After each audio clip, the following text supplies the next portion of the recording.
자, 지난주 방송이 모두들 눈물을 흘리게 하는 그런 방송이었습니다만 다운로드는 그렇게 많지 않았다. 아, 그래요? 원래 2탄이 다운로드가 적어요. 그래, 그렇죠. 원투로 나누면 원투로 나누면 항상 2탄이 다운로드가 적은데 어쨌든 1탄은 한 시간이 많이 지났잖아요. 내가 어제 봤거든. 어제 제가 그 계정에 들어가서 봤는데 2탄 올라온 지 얼마 안 됐으니까 점점 늘어나겠죠 뭐. 그 내용도 슬펐지만 사실 방송 진행할 때도 너무 힘들었어요. 이렇게 막 울음 참고 했습니다. 울음 중간에 YS를 넣어줬잖아. 우리 YS 형. YS 특집도 괜찮았다는 그런 반응이 많았습니다. 역시 이동형이 YS를 그냥 보낼 리 없다. 아, 그럼. YS 다운로드 수는 괜찮았나? 괜찮았습니다. 예. 그건 뭐 흥행 보장이잖아. 전태일이 더 많이 나왔어, 그런데. 근데 너무 빨아준다고. 뭘 그동안 그만큼 욕했으면 빨아줄 수도 있지, 뭐. 그럴 수 있는 거지, 뭐. 그렇게 YS 빨아준다고 욕하는 그 힘을요, 박근혜한테 좀 쏟아주세요, 여러분. 박근혜를 좀 욕해주시고. 기승전박. 자, 그러면 시사 문제 좀 해볼까요? 오늘 왜 이렇게 바쁘게 진행해? 뒤에 지금 예정돼 있어. 그래서 빨리 해야 돼. 나 돌아버렸어. 왜 갑자기 갑툭튀로 또 오늘 녹음을 하시냐? 그러니까 말이죠. 하여튼 뭐, 그래요. 자, 그럼 뭐 시사 문제 뭐 있을까요?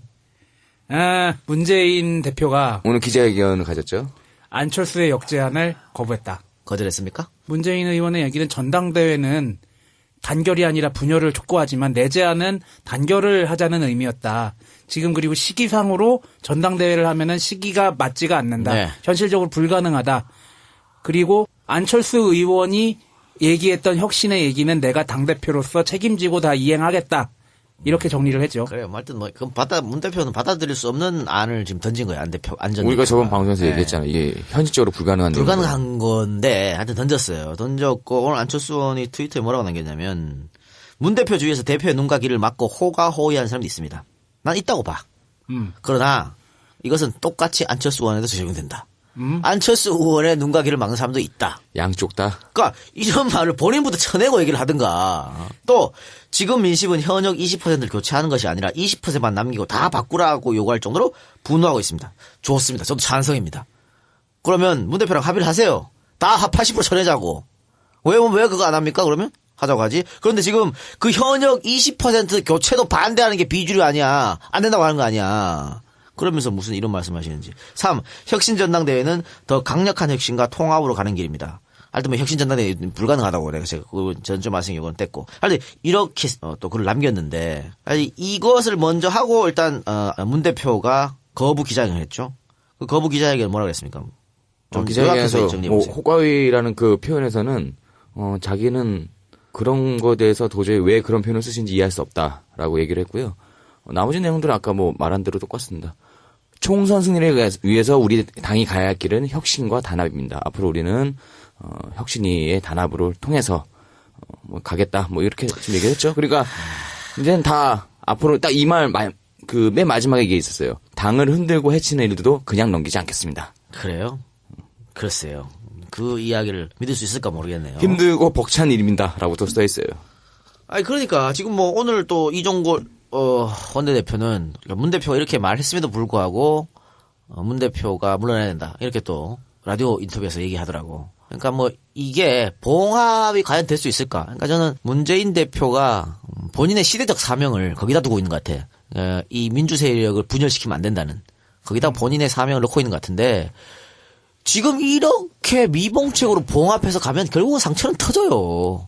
그게 무슨 화합이야. 그게 무슨 분열이 안 되는 거야. 결국은 터지는데. 그럼 여기서 비주류 쪽에서의 행동은 어떤 게 예상돼요?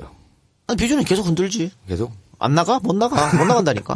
하긴 기자회견에서도 그 얘기하더라고요. 못 나가요, 비주류는. 일각에서는 요번에 문재인 대표가 안철수 의원의 제안을 받아들이지 않은 게 굉장히 강력한 시사점을 가지고 있다라고 얘기하는 사람들도 있더라고요. 뭐 시사점이 이건 안 된다니까. 다른 게 받아들일 없었잖아, 수가 방법이. 없다니까. 이건 절대로 받아들일 수 없는 거예요. 그러니까 최악의 경우는 분당까지도 갈 수 있는 답변이란 얘기를 하더라고요. 그런데 과연 그러면 안철수하고 이 비주류가 분당을 선택을 할까? 이 대답을 듣고 나서 분당을 선택할까?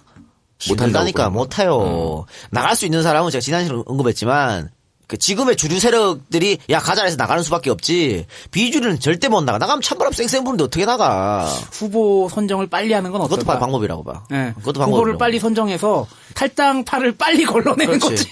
그렇지. 그리고 저는 지금 1대1 싸움이 중요하잖아. 결국은 1대1 네. 구도를 만들어줘야 되는데요. 결국은 4월 전에 총선 전에 지지고 뽑고 싹 다 1대1 돼. 그렇죠. 뭐 탈당을 하든 뭐 지랄을 하든 결국 1대1 된다니까. 그러니까 그걸 좀 빨리 해라 그러면. 그걸 빨리 하려면 지금 정리를 빨리 해야 되는 거야. 분당을 하든 지랄을 하든 탈당을 하든. 새누리 애들은 지금 벌써 선본 다 차리고 구성해서 하고 있을 거 아니야. 그래서 문재인 대표가 오늘 기자회견 하면서 총선 체제를 빨리 가동하겠다고 얘기를 했던 것 같아요. 저는 너무 필요해 지금. 야당 지지자들이 너무 필요하고 지쳤고 또 서로 이제 상처내고 스크래치 내는 것도 지쳤고 너무 힘들잖아. 그럼 이제 정치에 대해서 환멸을 또 그러니까. 되겠죠. 그러니까 사실 새정치민주화 지지율 떨어지는 게 다른 게 아니야. 하도 첫싸워서 떨어지는 거야. 못 딴 게 뭐 있어. 아니 근데 나는 비주류 측에 궁금한 게 대안은 있는가? 늘 질문하는 거냐. 대안은 있는가? 그리고 만약에 니네가 하자는 대로 해서 총선에 또 진 다음에 책임은 질 건가? 뭘 책임? 그게 왜 그 사람들 책임이야? 비주류가 얘기하는 거는 그냥 공천 달라는 거잖아. 문 대표 물러나고 우리한테 공천 달라는 건데 뭘 그 대안이 뭐가 필요했어? 우리가 공천만 받아야 되지. 그래서 안 싸우기 위한 방법이 있다고 지난주에 얘기했잖아요. 호남은 니네가 가져라고 하면 절 대표 흔들기 없어진다고. 딱 그거라니까. 다른 게 뭐가 있어? 대안이 뭐가 있어? 안철수가 대안인데요? 그러니까 문 대표가 지금 물러났어. 그래서 그래 좋다. 큰 결단해서 물러났다. 안철수가 대표가 됐다 칩시다.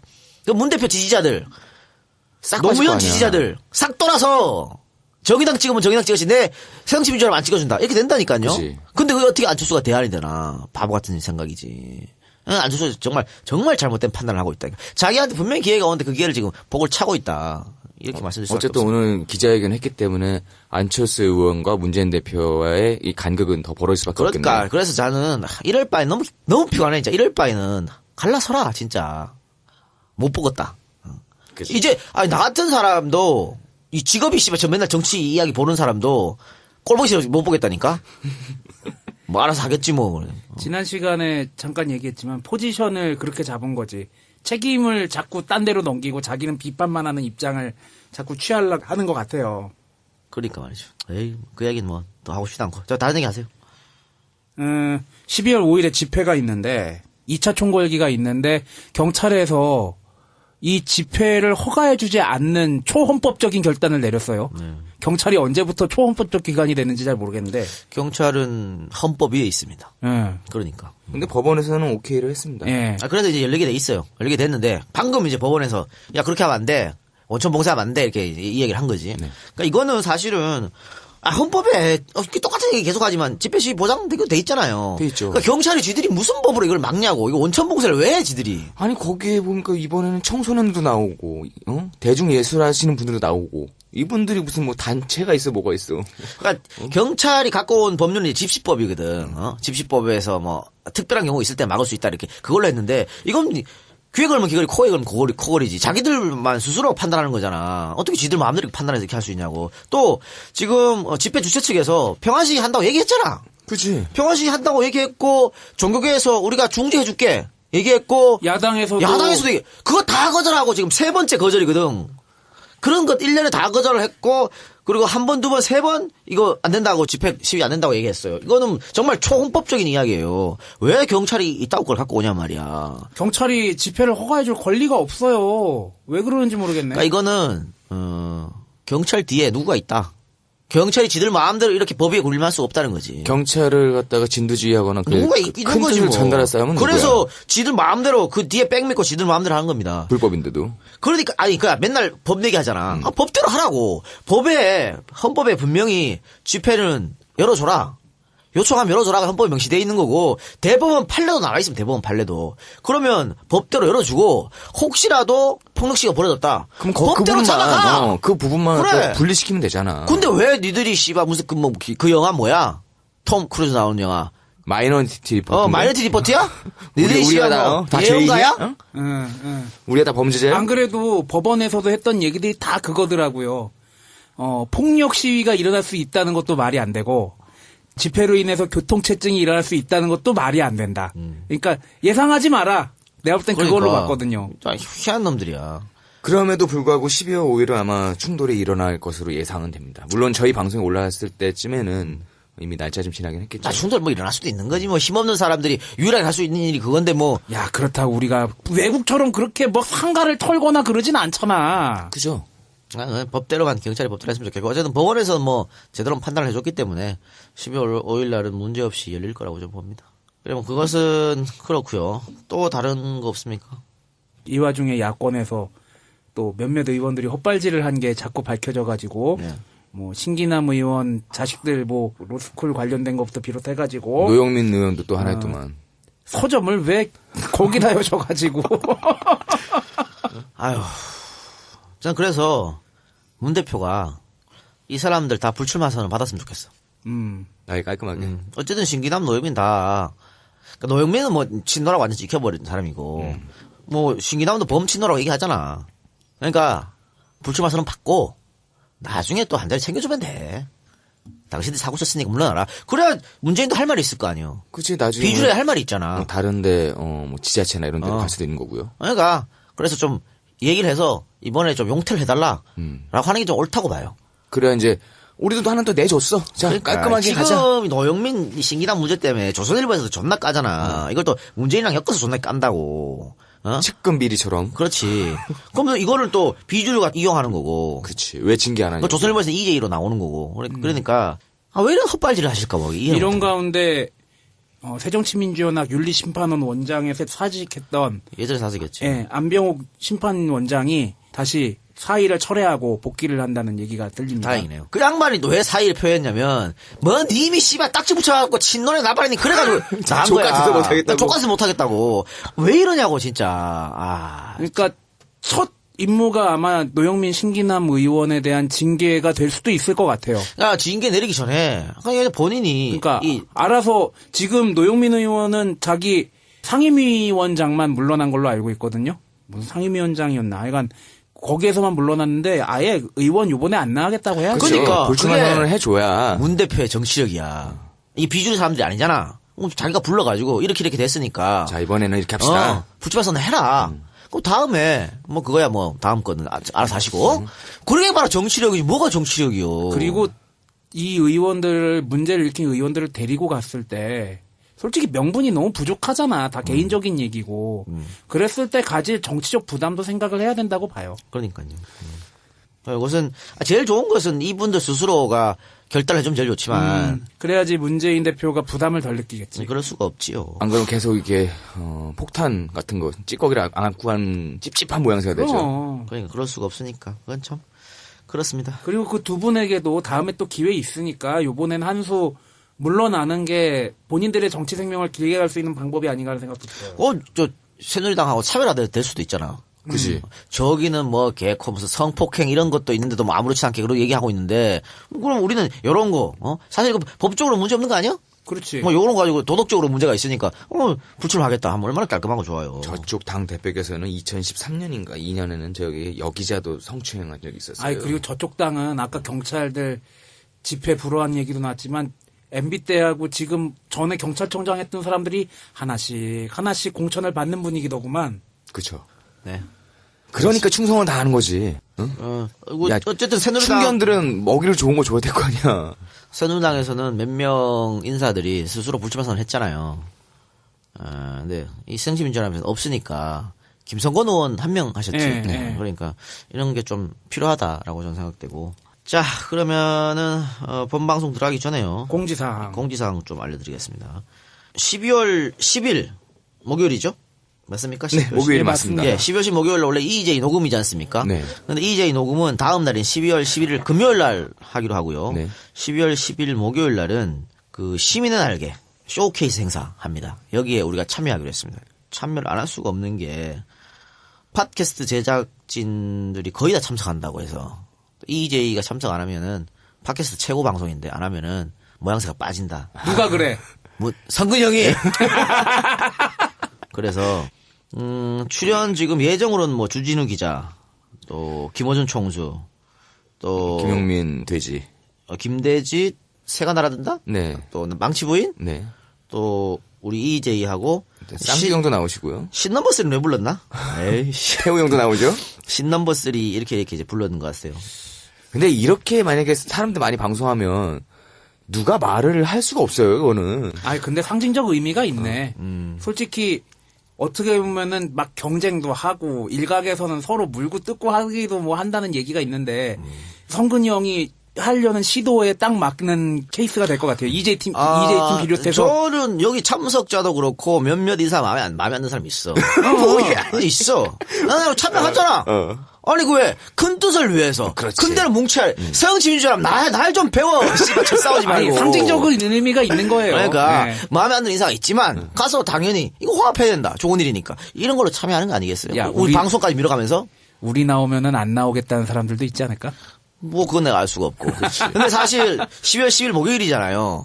원래 이거 제가 EJ 녹음이라고 참석 못한다 하니까 성근이 형이 그래? 그러면 12월 11일에 할게 그러더라고.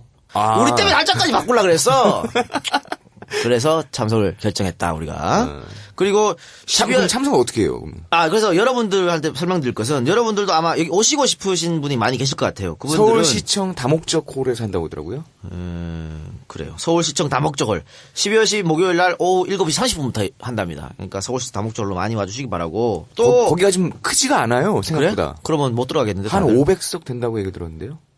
글쎄요. 그러면 못 들어가겠는데. 하여튼 뭐 그렇습니다. 그렇고 또 지금 시민의 날개 쪽에서 저희한테 좀 부탁한 게 있는데 시민의 날개 그 홈페이지를 오픈했는데 베타 테스트를 모집한답니다. 그러니까 일단은 지금 시험 단계에서 모든 분들한테 오픈하지 않고 충성도 있는 유저들한테 테스트를 해가지고 여기 장단점 파악해서 이제 일반인들한테 공개하는.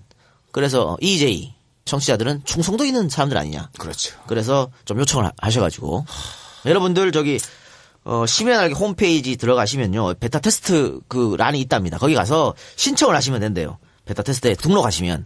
그래서 여러분들이 써보시고 문제점 있는 거 좀 이거 문제다 혹은 개선점 좀 많이 남겨주시기 바랍니다. 전에 성근이 형님이 우리 방송에서 시민의 날개 홍보했었잖아요. 네. 그때도 굉장히 반향이 좋았던 걸로 알고 있고 네. 그러다 보니까 여기 베타 테스터에 관심이 있는 분들이 많을 것 같아요. 네. 그러니까 많이 좀 참여를 해주시기를. 베타 테스트들이 많아지면 좀 더 재미있고 퀄리티가 높은 앱이 만들어지겠죠. 예.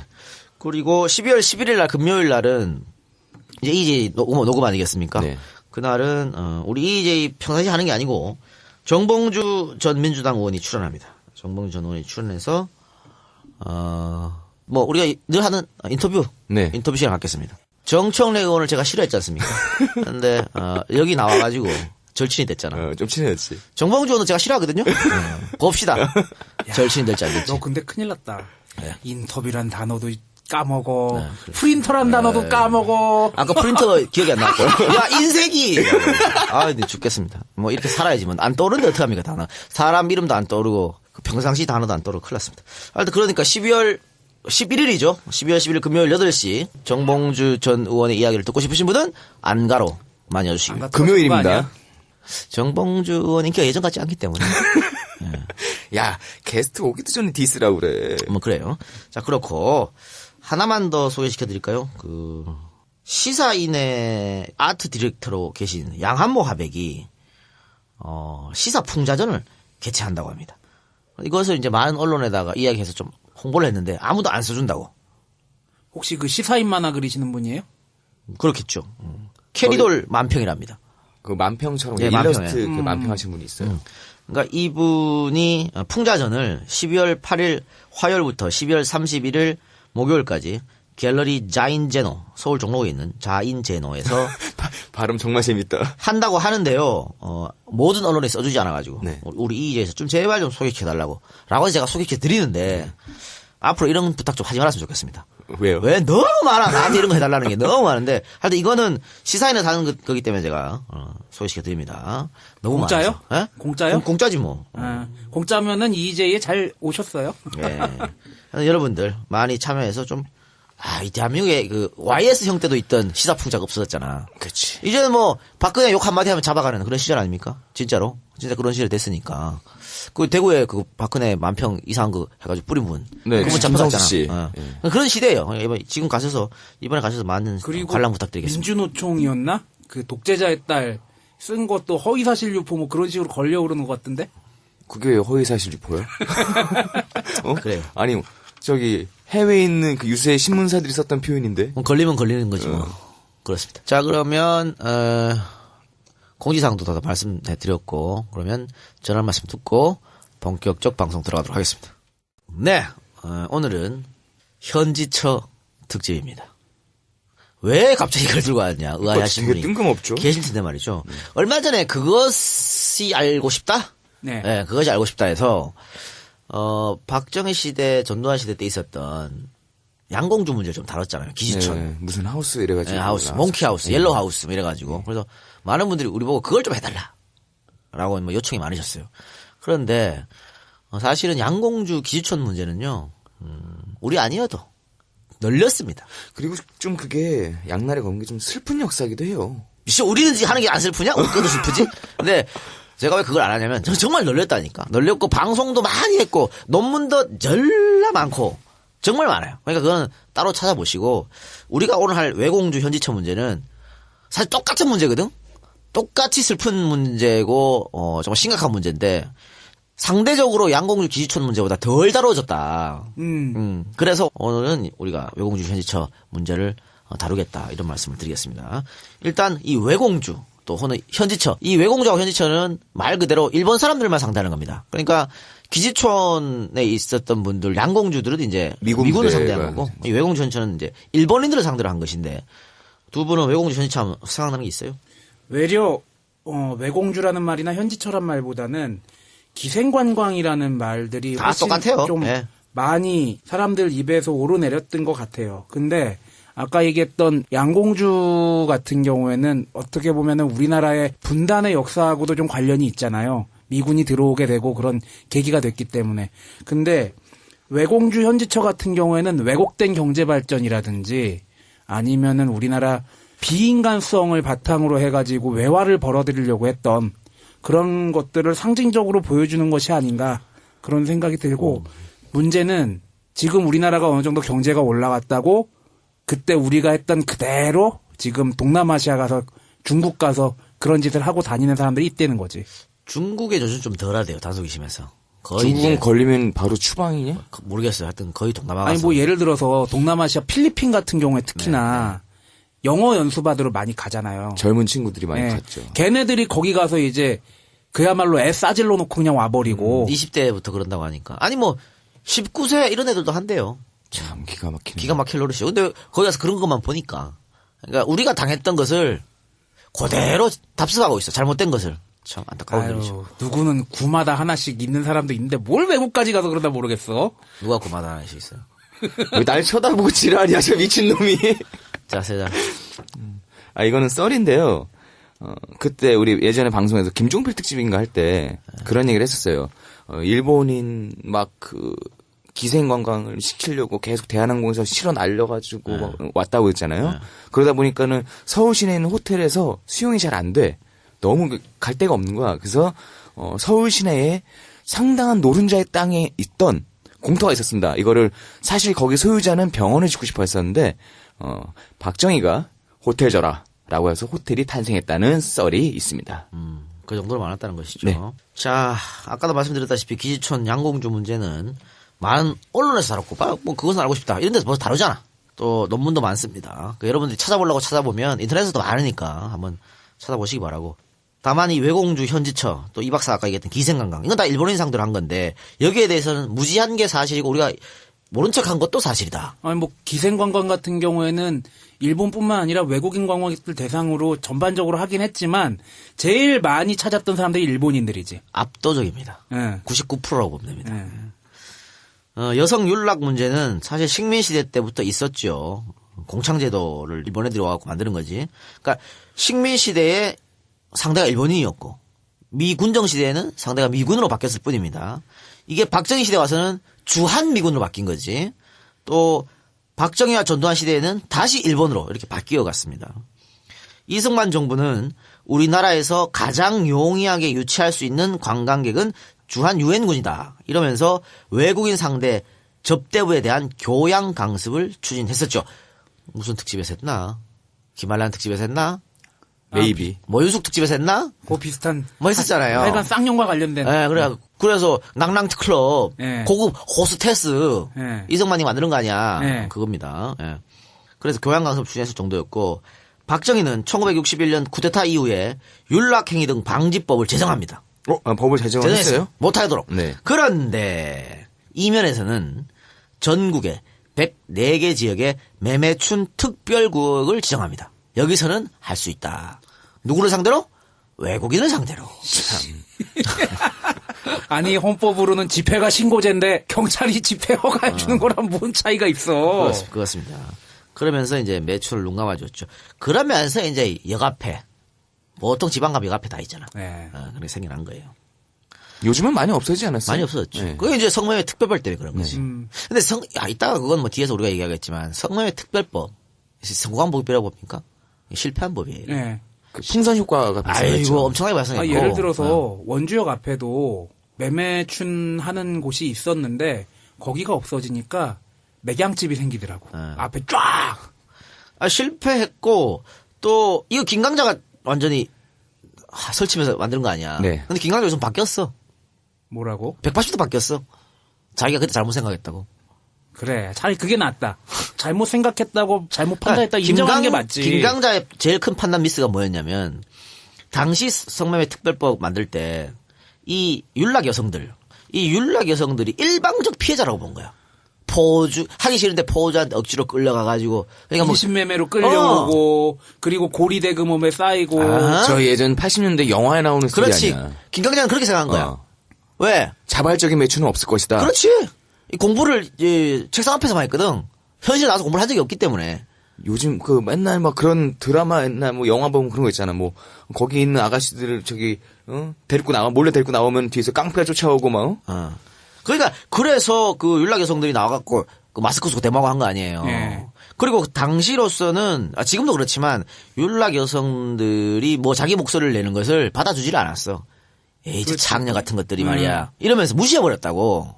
그렇기 때문에 그 사람들이 요구하는 게 전혀 들어주지 않았지. 뭐 인권적인 개념에서도 그럼 적용이 안 그래서 되는 결국 그 사람들이 풍선역으로 다 외국으로 나가고 그래 된 거 아니야. 그러니까 그리고 또 그렇다고 해서 대한민국은 그러면은 이 성매매가 금지됐냐? 아니거든. 유사 성행이 나왔죠. 또 다른 곳으로 풀사롱이니 룸사롱이 또 변정업체가 생겼죠. 오피스텔이니. 암만이 무슨 키스방이니. 왜 이렇게 잘 알아?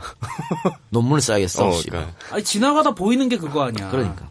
그리고 심지어는 요새 어때요? 매매춘은 아니지만 템프로니 그런 데를 연예인 데뷔의 기회로 삼는 사람들도 있잖아. 심지어는. 있어요. 네, 있습니다. 그래서 실제로 데뷔한 분도 있고. 템플 어디? 놀이터? 템플 어디? 몰래. 하여튼, 연예계로 데뷔하려고 오히려 더 적극적으로 그런 업소에 가려는 사람들도 있고. 네, 그래요. 그건 뒤에서 얘기를 하고. 하여튼 이런 것들, 방금 제가 말씀드렸던 하여튼 이런 것들이 결국에는 양공주와 외공주, 또 현지처를 낳게 한 원인이 되었다 하는 거죠. 이게 정부에서 부추긴 거죠. 사례를, 신문기사를 한번 설명해 드리면서 이야기하겠습니다. 1974년 8월 29일 날요. 남산 외인 아파트에서, 이 외인 아파트도 적 같은 곳이지. 이걸 이제 남산이 보이는 남산 가운데다가 세운 거야. 외인 아파트라고. 또 박정희가 세우라 그래갖고. 네. 그래갖고 외국인들 만약에 살 수 있었거든. 우리나라 어떻게 보면 심장가도 같은 곳이잖아. 꼴 보기 싫게. 그래갖고 이 문제가 많았어요. 이 외인 아파트에서 이제 여성들이 매춘하려고 가기도 하고 앞에서 막 기다리기도 하고 막 그랬으니까 문제가 많아서 단속해달라 그랬는데 이 외국인 아파트는 특혜 구역이니까 단속도 안 하고 이랬단 말이야. 근데 이거를 이제 우리 또 영삼이 형이 폭파! 우리 영삼이 그냥 폭파야. 걸리면 펑이야 그냥. 폭파. 네, 계속 전두환 정부까지 계속 이거 없애달라고 요구했는데 안 됐거든. 영삼이 형이 가서 폭파해갖고 두구동이 그냥 싹 내려앉았잖아. 그래 지금 남산이 쫙 다 보이는 거 아니에요. 그렇죠. 근데 그래도 남산 주변에 아직도 레지던스라고 그러나? 외국인들이 많이 머물 수 있는 외국인들을 주로 고객으로 하는 그런 호텔 비슷한 업소가 아니지. 그런 주거 형태들이 굉장히 아직 많이 남아있더라고요. 그래서 그것도 다 없애야 된다 얘기가 있죠. 예. 어쨌든, 74년 8월 29일 날 남산 외인 아파트에서 35세 일본인 주부 야도모토 요오코 씨가 칼에 찔려 살해당했습니다. 요오코 씨는 서울에서 일하고 있는 남편 야도모토 데스조를 만나기 위해 남편이 살고 있던 남산 외인 아파트에 있다가 성별 불상의 사람에게 살해당합니다. 경찰은 사건 발생 26시간 만인 1974년 8월 30일 오전 11시에 데스조의 한국인 현지처인 27세의 돈경숙을 범인으로 긴급 체포했습니다. 우리 이전 방송에서 한번 언급이 됐던 분이네. 네. 김일호 특집에서, 김일호 특집 안 했는데?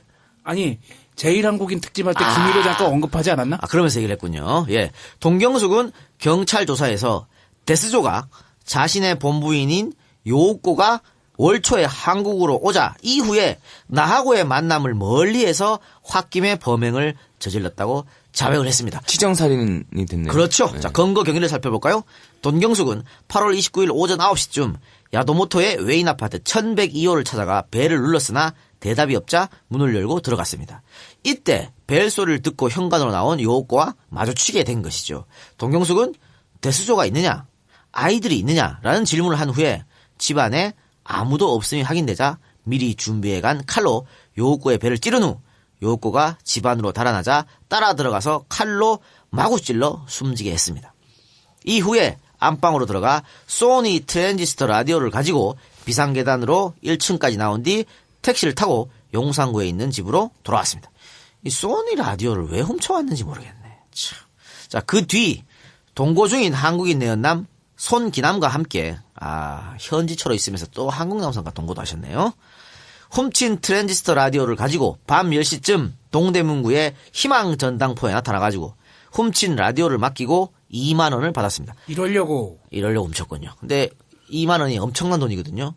그러니까 그리고 또 그것도 있겠지. 치정살인으로 안 보이고 도둑놈이 온 것처럼 보이게 절도로. 했지. 강도가 된 것처럼. 그러면은 이걸 작물로 팔면 안 되지. 그치. 지가 갖고 있어야지.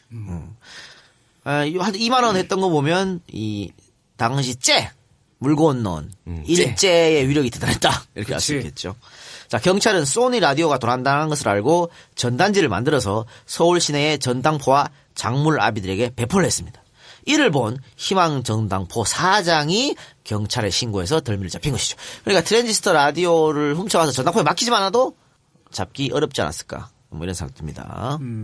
자, 그럼 돈경숙에 대해서 한번 알아보겠습니다. 돈경숙은 여고를 중퇴하고 21세 때 결혼을 해서 일남 일녀를 낳았는데 남편이 바람을 피워서 이혼을 하고 1974년 1월부터는 아이들을 원주에 있는 언니에게 맡긴 후 룸살롱 호스테스로 취직을 했다고 합니다. 이 당시는 룸살롱이 없었으니까요. 뭐라고 불러야 돼?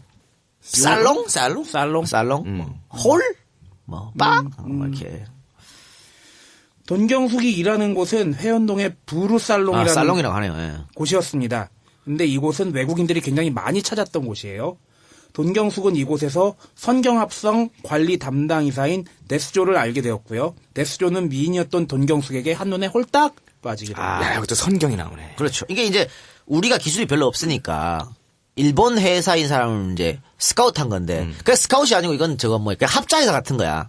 우리한테 기술 좀 해서 관리 담당 이사로 앉혔는데 이 사람이 동경숙이 첫눈에 반해서 현지처럼 앉힌 거라고 봐야죠. 근데 그렇죠. 동경숙 씨가 상당히 미모가 뛰어납니다. 이뻐요. 예. 그러니까 돈경숙을 두 번째 만났을 때 데스조가 이 제안을 했고 현지처 합시다. 네. 그래서 돈경숙도 돈이 필요하니까 여기에 호응을 한 거죠. 그리고 그날부터 같이 살게 되었다고 합니다. 데스조가 돈경숙에게 지급했던 돈은 한 달에 10만 원 정도. 당시 물가를 한번 볼까요? 지하철 운임이 30원, 자장면 값이 150원, 소주가 120원, 서울 반포 주공 아파트가 1974년 분양 당시에 평당 16만 원이었습니다. 그러니까 요즘 이 서울에 웬만하면 평당 2천만 원이야 아파트 그렇죠. 신축 분양하면. 그렇죠. 그렇게 따지면 한 달에 10만 원 돈은 2천만 원 가까이 되는 예. 그렇죠? 예. 그런 큰 돈이었다. 엄청난 돈이네. 그러니까 현지처라고 하는 건 생길 수밖에 없는 게 역시 돈이거든. 그러니까 일본 남성은 나이는 많지만 돈이 있어. 그리고 한국인 현지처는 미모를 갖고 있고. 미모를 갖고 있지만 돈이 없지. 그러니까 그게 이제 딱딱 맞아가지고 이제 현지처가 탄생하는 것이죠. 동경숙은 경찰 조사에서 이렇게 얘기합니다. 처음에는 돈이 탐나서 만났지만 이후로 같이 살게 되면서 진짜로 사랑하게 되었어요. 결국은 이 돈 때문에 찌른 게 아니고 사랑하게 됐다. 그러니까 경찰 조사에서 본처가 오고 난 후에 나를 안 만나줬다잖아. 그래서 찔렀다는 거 아니야. 근데 아니 본처가 오면은 못 만나지 뭐. 그럼 그 자기 역할에 충실하려면 가지 말았어야지. 존나 이해하지 너는. 왜 나한테 오늘 왜 이러지 이것들이? 자, 한편 남편 데스야의 얘기를 한번 들어볼 필요가 있겠죠. 언론과 인터뷰에서 데스야는 모든 것은 와타시노 책임 데스. 죽은 본부인에게 스미마생. 그렇지만 돈 씨는 여성으로서 정말 사랑해 왔습니다. 돈 씨의 범행은 나 때문이니까 관대하게 처벌을 해주시길 바란다 구다사이. 라고 이야기를 하고 일본으로 가버렸습니다. 일단 뭐 이 데스야는 법을 어긴 건 없으니까 처벌할 수가 없잖아. 거기다 일본 사람이잖아. 그러니까 처벌할 수가 없고 그리고 이제 일본으로 간 것은요 본사에서 야 사고 썼으니까 들어와라고 했어요. 그래서 들어갔다. 이 문제네. 네. 이 부분이 문제예요. 여성으로서 사랑해 왔다. 아니 본부인이 있는데 여성을 사랑해 왔다. 그러니까 사고가 나는 거지. 사고가 나지. 사고 나지. 새끼야 사고 나지. 그러니까 사고가 나지 이 새끼야. 근데 오늘 방송 못하고 왔다 이랬겠다. 이거는 사실 요걸 제가 왜 소개해드렸냐면요. 이런 일들이 졸라 많았다고 하는 거예요. 이런 저도 예가. 이런 일들이 비일비재다. 아이고 그럼 뭐 같이 투신하고 뛰어내리고. 아이고 많아. 아니, 기사 몇 개 검색해 보니까 네. 금방 나오더라고. 신문 옛날 신문에. 그리고요 이런 것도 있어서 이 현지처 해라. 그리고 여대생하고 이제 관계가 된 거야. 여대생 현지처를 했는데 돈을 주다가 이 남자가 돈 주기는 게 아까워. 지금까지 줬는 것도 아깝고. 그래가지고 여대생이었으니까 학교로 찾아갑니다. 일본 새끼가. 너 내가 준 돈 토해내지 않으면 공개해버릴 학교에 거야. 공개하겠다. 이런 협박 사건도 있었어요. 야, 거기서 이걸 역공사를 치나. 그러니까 존나게 많았어요. 아, 이게 그리고 한 7, 8년 전까지만 해도 요새는 이런 기사가 잘 안 보이는데 7, 8년 전에도 이런 일이 굉장히 많았더라고. 많다니까. 이게 르포 기사 당시로 특히 서울 마산 엄청 많았대. 왜 또 마산이 나올지 모르겠습니다. 하여튼 일본하고 가깝고 수출 자유고요. 공단이 많고 이래서 그랬던 것 같아요. 근데 그런 사례는 몇 개 더 있는데 뒤에서 소개하기로 하고요. 여기서 잠깐 아까 언급했던 동경숙 이분이 우리 방송 잠깐 언급됐는데 돈경숙입니다. 동경숙이 아니고. 돈경숙 네. 성이 돈 씨야. 돈 씨에 대해서 한번 설명해 드리겠습니다. 이분이 이제 검찰에서 사형을 구형받고요. 법원에서 이제 무기징역을 결국은 마지막에 받았습니다. 수감 중에 있다가 김해 전쟁 김일호하고 인연을 맺게 되는데 김일호도 그쪽에서 무기징역이었었거든요. 그러니까 같은 무기징역에 처지 또 김일호도 일본인을 죽였잖아. 그렇죠. 동경숙도 일본인을 죽였잖아. 그런 어떤 연민 또 호기심 이런 게 느껴가지고 이 김일호가 동경숙한테 편지를 씁니다. 옥중 편지. 아, 김일호가. 한국에 이런 동경숙이 있다는 얘기를 들었겠지. 편지를 써서 두 사람이 편지를 주고받다가 81년에 정식으로 혼인신고하고 옥중 결혼을 하게 돼. 얼굴도 한번 못 봤는데 옥중 결혼했다라고 하는 거죠. 그리고 동경숙은 무기징역에서 감형돼 갖고 90년에 석방되거든요. 얼마 안 살았네. 10한 6년 살았네. 네. 예. 그리고 한국과 일본을 오가면서 김일호를 옥바라지를 했어. 그럼 여기까지 보면 아름다운 스토리인데? 사랑이죠. 근데 김일호 씨가 당시에 김일호 씨 구명운동을 한국에서 엄청나게 펼쳤잖아요. 그래서 당시 돈으로 3억이라는 돈을 김일호가 갖고 있었거든. 어휴. 이 돈을 돈경숙이 들고 튀었습니다. 아름다울 수 있는 스토리가. 튀었어. 3억으로 날아갔다, 야. 3억으로 튀었습니다. 3억 들고 튀어가지고 한국에 와가지고 식당 찜질방을 했는데 망했다라고 하는 거죠. 그러니까 당시 김일호로서는 돌아버리지. 그지. 그동안 모아놨던 3억은. 사랑도 날아가고, 돈도 사람도 날아가고. 돈도 날라가고. 또 어떻게 해? 감옥에서. 쫓아가 죽일 수도 없고. 깝깝하지. 이 세작. 당신이라면은 한 내수 중에 300억이 있을 수 있어. 그럼 튀어 안 튀어?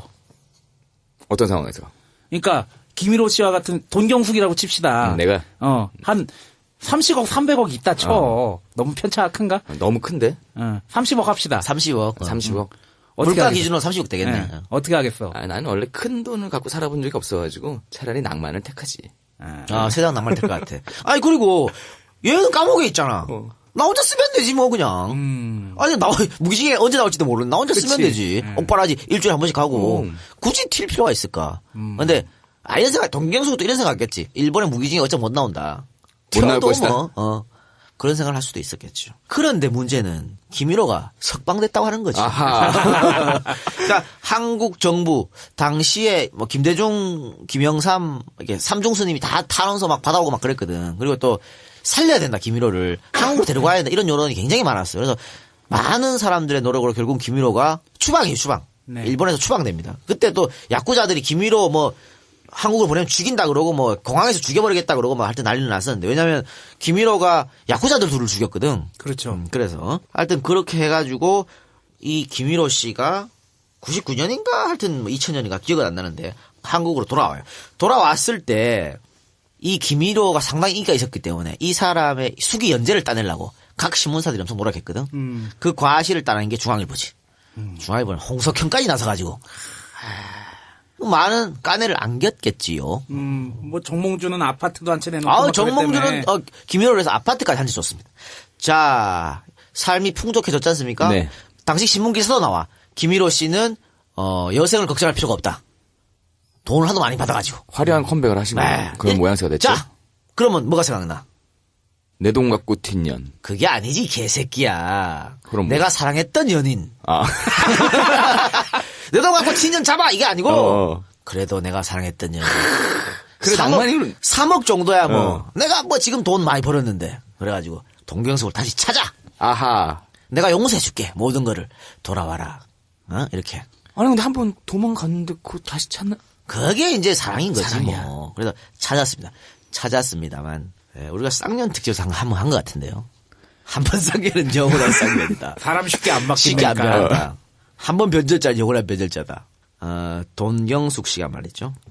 김일호가 자고 있는 사이에 현금과 기금속 등 5천만 원 상당의 금품을 들고 다시 또 튀어. 다시 튀었어요.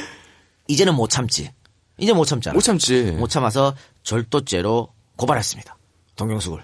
고발했는데 이 두 사람이 부부잖아. 혼인신고를 해버렸잖아. 했잖아. 부부 사이는 절도죄가 성립이 안 됩니다.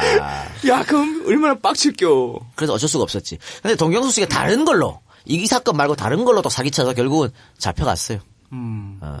지명수배 당하겠다가 잡혀갔고 사실 이 김일호 씨 이야기도 이 뒤에 또 재밌는 게 많아. 김일호 씨도 또 뒤에 다른 여자랑 만나가지고 네, 그 남편 네. 칼로 찌르고 뭐 이런 사건이 있었어요. 많았어요. 그 영화 얘기 보다 더 재밌는 얘기들이 좀 그럼. 있겠죠. 그러니까 삼중수님이 나중에 후회했다니까. 내가 괜히 이 사람을 구명을 넣어냈다. 근데 당시 제일 교포들이 김일호가 영웅이 아니다. 양아치다 그랬거든. 근데 믿었지. 우리는 그걸 영웅으로 생각한 거지. 뭐 아니나 다를까 김해전쟁 주연한 사람도 뭐. 그래요. 기타노 다케시? 그렇다 칩시다. 예. 그 기타노 다케시도 주연을 했었고 한국판에서는 이제 나 한국판 얘기하는 한국판 거예요? 얘기야. 예. 찍지 마 씨발 이 사람이 예. 주연을 예. 했죠.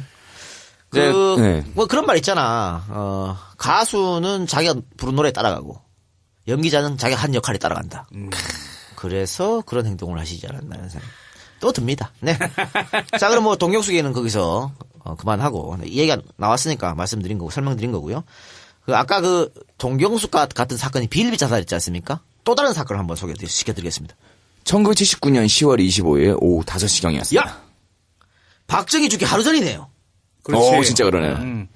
여의도 반도 호텔 1312호실에서 일본인 기요타가 함께 투숙했던 호스테스였던 23세 이정자를 목을 조르고 깊이 25cm의 과도로 찔러 살해한 뒤에 외부인이 들어오면 뛰어내리겠다라고 협박을 하면서 출동한 경찰과 4시간이나 대치하던 사건이 일어났습니다. 네. 이 여의도 반도 호텔은 지금 렉싱턴 여의도? 여의도입니다. 좋은 호텔이죠. 네. 좋은 호텔이죠. 기요다는 1979년 6월 달에 일본인 단체, 중요합니다. 단체 기생관광에 왔다가 요정에서 이정자를 만나게 되었습니다. 이후 5일간 이정자와 함께 지내다 8월, 9월 두 차례나 더 입국을 했는데 세 번, 꽂혔구만. 세 번째 입국 때는 일본 본처에 이혼 서류를 가지고 와서 이정자에게 결혼해 줄 것을 요구했습니다. 야, 봐. 나 너 때문에 이혼한 거 아니야. 우리 결혼하자. 근데 이 사람 정리해서 왔네. 네. 그러나 이정자가 거절을 했습니다. 그러니까는 살해를 한 것으로 보입니다. 키요타가 호텔방에 쓴 유서를 살펴보면요. 우리는 천국에서 결혼한다. 천국에는 국경이 없다. 이정자는 9월 15일 나와 약혼하고 내가 준 결혼 비용을 모두 딴 남자와 써버렸다. 기생의 달콤한 말에 속은 나는 큰 바보다. 네, 이런 유서를 썼는데 어쨌든 그 두 번째 입국했을 때 약혼을 하고 돈을 안겼는데 우리 정자양이 그 돈을 갖고 딴 남자하고 융으로 써버렸다. 그래서 이제 분개를 한 것이죠. 근데 이것도 역시 현지차야. 그러니까 지금 뭐 본청하고 이혼했다 그랬지만 이거 확인이 안 된 거거든. 찍어 와서 그냥 서류만 들고 들고 올 수도 있는 것이고. 그러니까 본인이 이정자한테 요구한 것은 같이 일본 가자가 아니었거든. 여기서 나랑 너는 살자. 한국에 있어. 내가 왔다 갔다 할게 이거였거든. 그거 현지차지. 숨진 이정자는 전남 담양 출생입니다. 3남 3녀 중에 장녀로 태어났습니다. 초등학교만 졸업하고 서울로 상경해서 영화 소리입니다. 남동생의 학비를 대면서 생활하고 있었습니다. 그러니까 이정자가 이 3남 3녀 중 장녀잖아요. 시골에서. 시골에서 장녀면은 그냥 동생들 학비 대주는 그거야 거야. 그거. 그래서 한림미천. 초등학교만 졸업하고 서울로 왔어. 그럼 뭐 했을 거야? 할수 있는 게 전태일 정해졌잖아. 특집 했었던 것처럼 시다 하고 막 했던 거야. 근데 그거 그러다 하다 보니까 돈이 안 되잖아. 나이가 좀 차니까 호스테스 생활을 하게 됐고 거기서 번 돈으로 동생들 학비 되고 이때도 동생이랑 같이 자취했다니까. 남동생이랑. 참 안타까운 이런 게 정말 많았다니까요. 우리 산업화 눈부신 산업화에 보이지 않는 곳에서 전태일 특집도 했었지만 똑같은 거예요. 이렇게 많은 사람들이 고생했다는 것이죠. 자, 70년대 일본인 관광객은 하루에 적게는 2,000명, 많게는 4,000여 명이 입국을 했습니다. 그런데 이 중에 80%는 성인 남성이었습니다. 4,000명이면 어마어마한데. 아니 관광객 입국하면 뭐 신혼여행으로 올 수도 있고 가족 단위로 올 수도 있고 뭐 이렇잖아. 배낭여행도 다닐 수 있고. 근데 그냥 80%가 남성. 딱 남성만 보여. 바글바글. 딱 보이는 거야. 그럼 뻔하지 않아? 그래서 왜 뭐 커플들끼리 그런 얘기 하잖아. 남자들 어디 간다고 그러면은 보내지 말라고. 그런 얘기들 꽤 있잖아요. 예. 자, 왜 남자들만 80%를 차지했을까? 결국엔 뭐 기생관광하러 온 거죠. 네. 정부는 기생파티에 동원된 아가씨들의 자유로운 호텔 출입을 위해서 서울에서만 2,000장의 관광종사원증을 발행했을 정도라고 합니다. 이게 뭐냐면요. 기생들이 너무 많아가지고 이 일본인 기생관광이라는 게 저녁 먹고 호텔로 가는 거잖아. 그렇죠. 근데 이런 여자들이 너무 호텔에서 왔다 갔다 하니까 호텔에서 여성들을 금지시켜 버렸어요. 이런 여성들을. 그래서 정부에서 야 씨발 그러면 안 되지 하면서 공식적으로 왔다 갔다 할 수 있게 이거를 정부에서 발행해 준 거야. 이 증을 이것만 들고 있으면 호텔 마음대로 패스할 수 있는 거지. 대단한 나라네. 이걸 어떻게 끊어 읽어야 될지 모르겠네. 관광종사원증 아니면 관광종사원증 어떻게 읽어야 될지 모르겠는데 이런 현지처 기생관광 문제는 일본까지 전해져서 르포 고발 기사는 물론이고 여성단체에서 한국 관광 반대한다라는 항의 집회까지 했을 정도라고 합니다. 창피하죠. 이거 그대로 뒤집으면 우리나라하고 필리핀하고 스토리하고 지금 뭐가 달라? 다를 바 없어요. 심지어는 타임지에 1974년 5월 28일자 기사에서 팀에 팀에 이슬이 생각나네. 이슬이 생각이 나네. 기생관광에 대한 특집 기사라는 보도가 있었습니다. 타임즈에서 야 한국에 일본인 관광객이 늘어나면서 기생들이 가장 호황을 누리고 있으며 주한 US 아미들은 일본인들이 너무 많은 한국 여자들을 다 차지해서 내가 퍽이더라 이렇게 얘기를 했다고 전해져요. 이렇게 썼다고 이 합니다. 주한 미군에서 미친놈이구만. 야, 이거 다 내 여잔데! 같이 매기는구만 이거 진짜. 야 일본 애들이 한국에서 너무 많이 데리고 가잖아. 아유 참 1900 씁쓸하네요. 1972년 일본 교통공사의 안내서에는 버젓이 한국은 인간이 가질 수 있는 모든 욕망을 채울 수 있는 나라. 웰컴 투 코리아다. 씨. 이게 일본 교통공사, 일본 정부에서 낸 안내서에 있다는 거야. 이렇게. 한국 관광 안내서 해가지고 이제 남성이 되고 싶으십니까? 뭐 이런 게 썼겠지 뭐. 참. 그리고 일본 관광회사들은 하루에 30달러만 쓰면 최고의 서비스를 받으면서 여행할 수 있는 나라가 한국이다. 또는 한국의 명물인 강장제, 인삼을 먹고 기생파티를 즐기지 않으시렵니까? 참. 돌아버리겠다 진짜. 인삼 먹고 오빠 오늘 저녁에 인삼 먹고 밤에는 알지 민감이죠. 또 우리 호텔들도 광고 문구에 버젓이 기생이라는 단어를 실었습니다. 최신 설비와 90객실을 자랑하는 온천장, 한국 지방호텔 초유의 기생하우스 한국관, 관광호텔 만년장. 여기가 지금 어디예요? 여기가 대전의 리베라 유성 호텔이야. 또 유성이 관광 듣고 엄청나게 한때 장난 아니었잖아. 그러니까 사실은 제가 아까 기생관광 거의 서울 이제 부산 마산 많이 간다 했잖아요. 그런데 이 가운데 지방에서는 유일하게 대전으로 엄청 갔다 그래. 특히 유성. 일본인도 온천 좋아하잖아. 온천 좋아하지. 그러니까 지금 유성 가도 사방팔방 전부 온천 호텔이거든. 그리고 유성 가니까는 진짜 이 말 보고 나서 더 생각난 건데 옛날 호텔이나 이런 데 일본어로 된 다 성명이 다 있어요. 거의가 일본 손님을 맞이하기에 네. 우후죽순으로 생겨난 거야. 실제로 일본 남성들의 평가도 좋았습니다. 설문조사에서 한국에서 와타시가 가장 기억에 남습니까? 라는 설문조사를 하니까 와타시가는 뭐야 이 새끼야. 와타시는 나구나. 다시 한국 여행에서 무엇이 가장 기억에 남냐는 질문에 일본인 관광객 중 80%가 기생 파티라고 대답을 했습니다. 이런 설문조사도 웃기고 답이 80%가 아니, 나오는 것도 웃기고. 이거는 할 수 있어. 이런 한국 관광 개선점 같은 걸 찾아내고 그러려면은 무엇이 기억에 남느냐라고 물어볼 수는 있지. 근데 만약에 여기에 객관식으로 해가지고 몇 번 기생관광 이렇게 썼으면 정말 이건 개새끼들이지. 근데 80%가 기생파티라고 대답했다 그러면 일본에서 한국으로 온 남성의 99%는 다 기생파티를 했다는 거야. 그렇지. 그래야 대답이 80%가 나오지. 그렇지. 당시 한국에 상주하는 일본인 1000여 명 중에 독신자가 700명, 그중 500명이 현지처와 함께 살고 있는 것으로 경찰이 추산했습니다. 대단하네요. 서울의 모 동네가 아마 그때 당시 일본인들이 많이 와서 거주를 한 걸로 알고 있어요. 1972년은 1971년에 비해서 외국인 관광객 수가 2배 이상 늘어난 해였습니다. 왜 1972년이 이렇게 외국인 관광객이 급증했을까요? 일본이 중국과 외교 정상화를 합니다. 그리고 자연스럽게 대만과는 외교 관계를 단절했습니다. 당시에 대만은 일본인들에게는 주요한 섹스 관광지였거든요. 근데 대만하고 일본하고 외교 관계가 단절이 되면서 일본인들이 섹스 관광을 할 데가 없는 거야. 그래서 원래 섹스 관광이었던 대만을 한국으로 바꿔버린 거지. 그러니까 시장이 통합된 거네. 통합이 된 게 아니라 시장이 바뀐 거지. 이전이 된 거죠. 예. 일본인 관광객은 1965년 이 얘기한 김에 왜 예를 들어서 중국이 한때 KTV 그런 거 되게 엄청 많고 뭐 관광하러 우리나라 사람들 많이 갔는데 강력하게 단속해가지고 지금 어디로 옮겼는지 잘 모르겠네. 예. 어떻게 그렇게 잘 알아요? 얘기만 들었어요. 네. 안 가봤어요? KTV? 어. 유구먼입니다.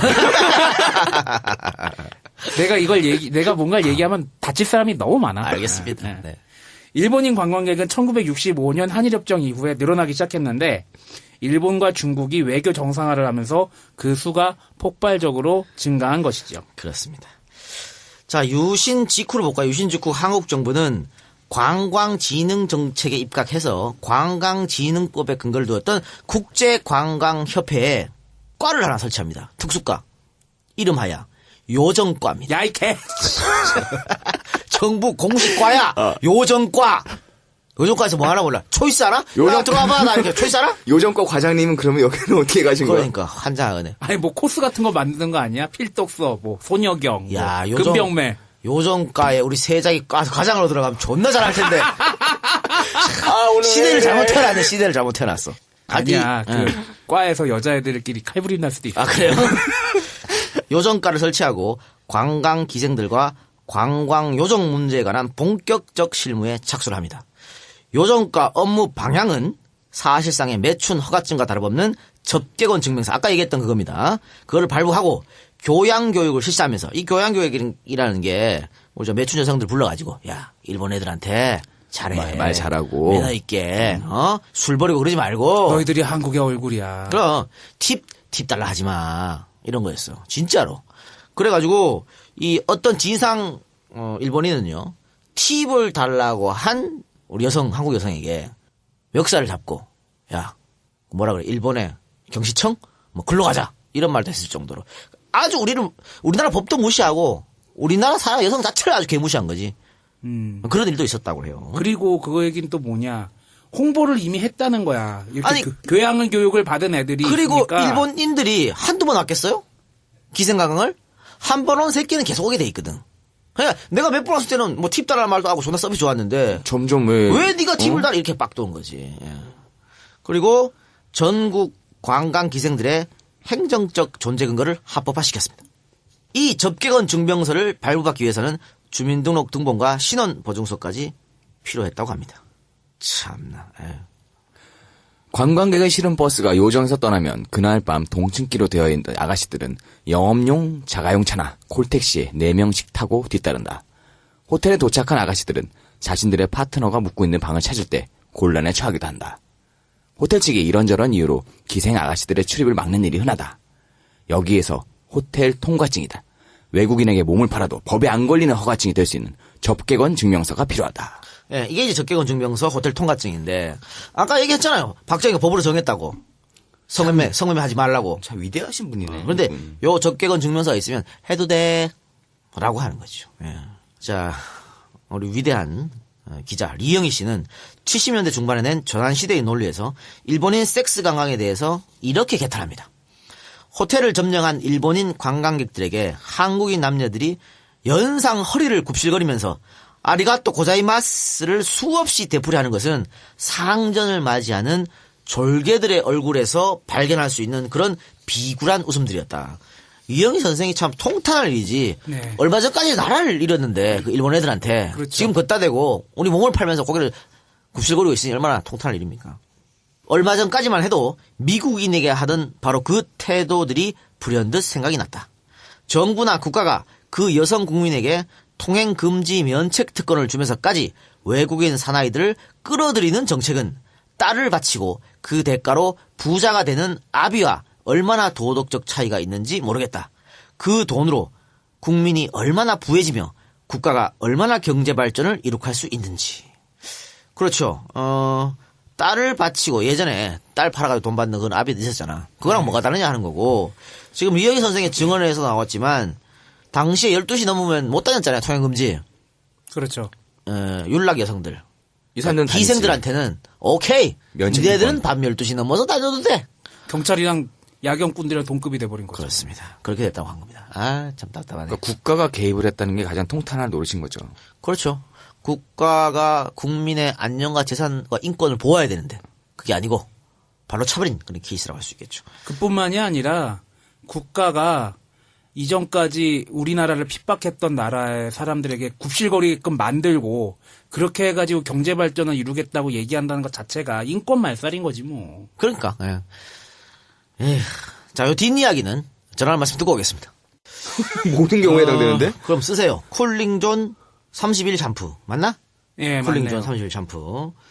어디서 살 수 있어요, 근데 이거? 홈페이지 주소를 알려드릴게요. 한생년 hanlife.kr www.하고 co.이 없이 한라이프.kr 검색하시면은 한생년 검색하셔도 되고요.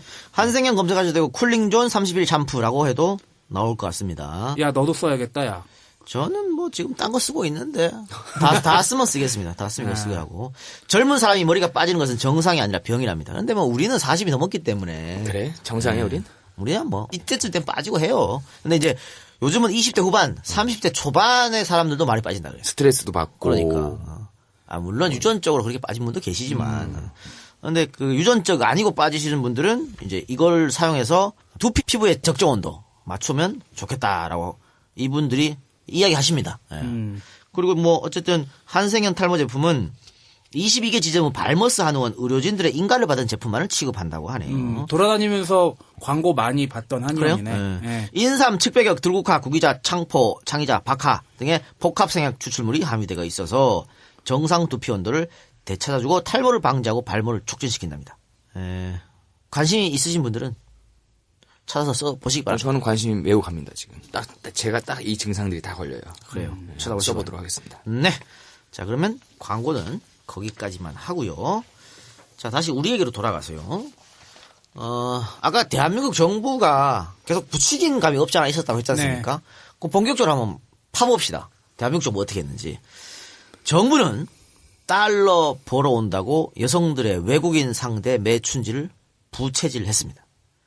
관광기생들에게 허가증을 주어서 호텔 출입을 자유롭게 할 수 있도록 했으며 또 외국인들과 동침하는 여성들에게는 통행 금지를 해제하는 등의 특혜 조치도 주어졌습니다. 또한 이들이 국가 경제를 위해 얼마나 중요한 일을 하고 있는지에 대한 교양 교육 등을 통해서 외국인에게 최고의 서비스를 하도록 독려하는 일까지 벌어졌습니다. 그래가지고 외국 언론이 와서 이 기생들한테 인터뷰하잖아요. 그걸 떳떳하게 얘기를 한 거야. 나 애국자다. 나 돈 벌어다 준다. 나라에서 응원해주고 있다. 이렇게. 대통령 딸부터 시키지. 그러니까 지들 딸부터 시키지 그러면. 왜 니들 딸들은 안 되고 남의 딸은 되냐? 딸 좀 2명이나 있었잖아. 그렇지. 한 명이 그래서 그렇게 열심히 일본이 우리에게 뭐 좋은 나라다 뭐 그렇게 해서 좀 내국적인 발언들을 많이 하시나 몰라. 그런데 뭐 그 딸분들은 말이죠. 네. 아까 그 다른 우리가 언급했던 예를 들었던 그분들은 일본인들이 한 번, 두 번 와서 그냥 뻑갔잖아. 그 대통령 따님분들은 그거 안 될 것 같은데. 왜 나름 어렸을 때는 꽤 괜찮았던 것 같은데. 그래요? 역시 우리 이 박사는 여자 보는 이 바닥이야. 발 밑이 아니고 발 밑에 발바닥에 발바닥에 있어. 땅바닥. 쟤는 지금 우주에 가 있어. 좋아졌으니까. 거꾸로 가더라니까 여자 보는 게. 나 이 박사가 만난다고 데리고 온데 아우. 나는 딱 보이거든. 내가 만난다고 데리고 온 여자가 어딨니? 네 말만 들어도 다 알아. 야, 이씨. 얘기 들어보면 바닥. 아유. 그리고 괜찮다고 소개해준 사람은 또 안 만나. 안 만나. 참 희한한 새끼야, 이 새끼는. 그래, 에휴, 씨. 어쨌든 이런 일들에 반대하는 사람도 있었을 거 아니야. 근데 아까 왜 일본인들이 많이 반대했다고 했지 않습니까? 일본 국내에서. 근데 한국에서 당연히 반대 목소리 있었습니다. 있어야죠. 그것을 주도했던 것이 역시 여성연합회죠. 한국교회 여성연합회는 70년대 한일 국교 정상 이후에 이제 일본인 관광객이 증가함과 더불어 성매매 종사 여성들의 수가 급증하는 것을 보고 기생관광 반대 운동을 전개하게 되었습니다. 이들은 일본의 여성단체와 연대해서 일본인 기생관광에 대한 문제점을 제기하고 일본인 섹스관광의 실태조사를 했습니다. 또한 한국 정부의 관광정책에 시정을 촉구하는 건의문을 발송하고요. 실태조사를 배포하면서 대학생들과 함께 섹스관광 반대 시위를 김포공항에서 열기도 했습니다. 여기서 주축으로 참여한 대학생들은 이화여대 학생들이었습니다. 그러나 이러한 활동은 당시 유신 정부의 감시와 협박을 받았고 아니 이걸 왜 감시하고 협박? 그러니까 이거를 왜 감시를 협박을 하지? 결국 한국교회 여성연합 단체 대표 이우정이 유신 과업 수행을 가로막은 반정부 행위. 이게 죄명이요? 죄입니다, 죄.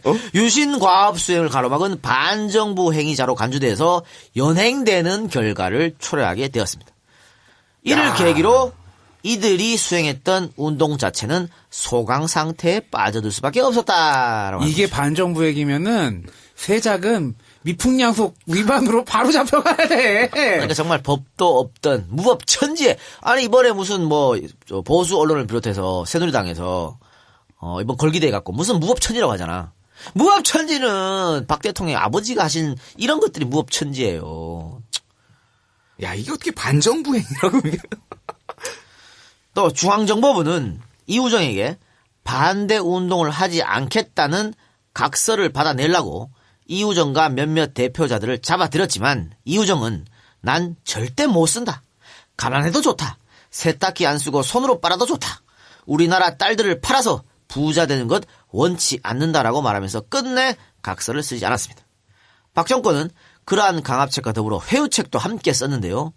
문공부 총무국장이 여성계 회장 또 교회 여성연합회 회장 등을 음식점에 초대해서 협조를 요청한 적도 있다고 합니다. 이에 대해서 이우정은 다음과 같이 말했습니다. 아유, 아주 사정을 하더라고요. 우리는 지금 외화가 필요하다. 외화가 있어야 비료도 사오고 물건 만들어 수출도 할 수 있다. 기생관광도 일종의 애국이다. 면서 설득을 하는 거야. 더 심한 말도 했어요. 우리나라 기생은 하룻밤에 100달러 받는데 태국이나 필리핀 기생은 50달러나 20달러밖에 못 받는다는 거예요. 그 말을 들으니까 얼마나 더 화가 나든지. 선생이 생각하기에 그게 그렇게 애국적이면은 선생 딸부터 관광기생 만들어 봐요. 그럼 우리도 반대 안 할 테니까. 라고 했더니 그 국장 얼굴이 시뻘개지더구만. 그러니까 완전 계급 사회인 거야. 내 딸은 그럴 수가 없지. 내 딸은 안 되고. 나는 계급이 높은데. 내 딸은 안 되고. 서민 니네 딸들은 뭘 매춘 달러 벌어 오잖아. 쓰레기 같은 것들 가 이거예요. 전태일 열사 특집에서 했던 여공들 보낸 것도 다 그런 거 아니야? 그렇죠. 자기 딸이라면 그런 환경에서 작업시키겠어요? 못 시키지? 그러니까 이 권력자라고 하는 것들이 있다고 생각을 갖고 있으니 뭐가 되겠습니까? 계속 가겠습니다. 1979년 신동아 2호로에는 르뽀 100만 명 돌파의 관광한국이라는 제목의 기사가 실려 있습니다. 기사 내용을 살펴봅시다. 수출 목표가 있듯이 관광진흥에도 연초가 되면 목표액과 머릿수가 있다. 78년은 105만 명에 4억 2천만 달러였고 금년은 120만 명에 5억 달러. 당국은 상부에 보고하고 장담해 놓은 이 목표를 달성하기 위해 25개 국제여행 알선업체를 불러서 규모 및 전년도 실적에 따라 달성해야 할 목표를 정해준다. 할당 내리는 거죠. 그러면 어떤 수산을 써더라도 이들 여행 알선업체들은 목표를 달성해야지. 그렇지 않는 경우 갖가지 혜택이 없어지는 것은 물론 허가 취소까지도 위협받게 된다. 그래서 탈선 관광이 극히 당연하게 당국의 묵인 아래 이루어지는 것이다. 이 바로 탈선 관광이라는 것이 기생관광이라는 것이죠. 실제로 1971년 국제관광공사 총재로 취임한 안동주는 관광진흥의 묘안으로 뭐라고 말했냐? 식주 그리고 여자. 관광공사 총재 입에서 나온 얘기죠? 관광을 많이 손님들 많이 받으려면 외국 손님 받으려면 식주 여자. 계란이 기가 막힌다. 예, 기생로는 서울의 요정에서 대개 이루어졌습니다. 우리가 잘 알고 있는 이름이네요. 삼청각과 대형각은 한꺼번에 800명이 들어가는 방도 있었다고 합니다. 아, 한꺼번에 800명이 남자 400명, 여자 400명 되겠네요. 이들은 일단 파트너와 함께 저녁을 먹는데 반찬과 안주가 총 28가지. 그러니까 한정식이 쫙 나오는 거죠. 그리고 수삼과 메추리알은 식사하기 전에 강장제로 먹인다고 합니다. 요거 수삼하고 메추리알 나오기 전에요. 일단 쫙 차려져 있잖아, 상이. 그러면 이제 오시보리 기생들이 물수건을 들고 일본 남성의 손을 닦아주지. 닦아주고 얼굴도 닦아주고 딱 닦아주고 이제 잔을 따르잖아, 술. 그러면서 그 술잔에 그 뭐라 그래? 안과 밖 공기가 틀려가지고 물기가 묻어 있잖아. 어떤 시보리로 계속 닦아줍니다. 물기 있으면 안 되거든. 안 되지. 계속 닦아주고 한잔 하면 이 수삼과 메추리알 먼저 먹여. 그러니까 먹여. 술의 온도하고 바깥의 온도하고 다르니까 이슬이 맺히니까 그걸 닦아줬다. 그거 있으면 안 돼. 계속 닦아줍니다. 그래서 수삼 메추리알 먹여가지고 오빠 이거는 강장제야. 이따가 오케이 이렇게 해야 되는 겁니다. 그 다음에 이제 설명하세요. 이후에 국악단의 공연과 가요 밴드의 노래가 이어지고 국악단은 이제 우리의 전통 음악을 소개해주겠습니다. 그리고 가야금 치고 거문거 치고 그렇죠. 타령하고 뭐 가요 밴드는 뭐냐? 오브리. 오브리가 들어와야죠. 오브리 아저씨들이 와갖고 이제 일본 노래를 해주지. 와서 노래 부르고 나뉘는 겁니다. 이후에는 주지웅님의 기생 파티입니다. 이제 안에서 그러니까 이 단체 그 안에서 이제 뭐 고쟁이 입고 막 뛰고 그래, 막 뭐 가슴으로 막 손이 왔다 갔다 하고 그런 에이씨. 그리고 나서는 파트너들 데리고 호텔로 직행을 합니다. 약 99%가 곧바로 호텔로 가고요.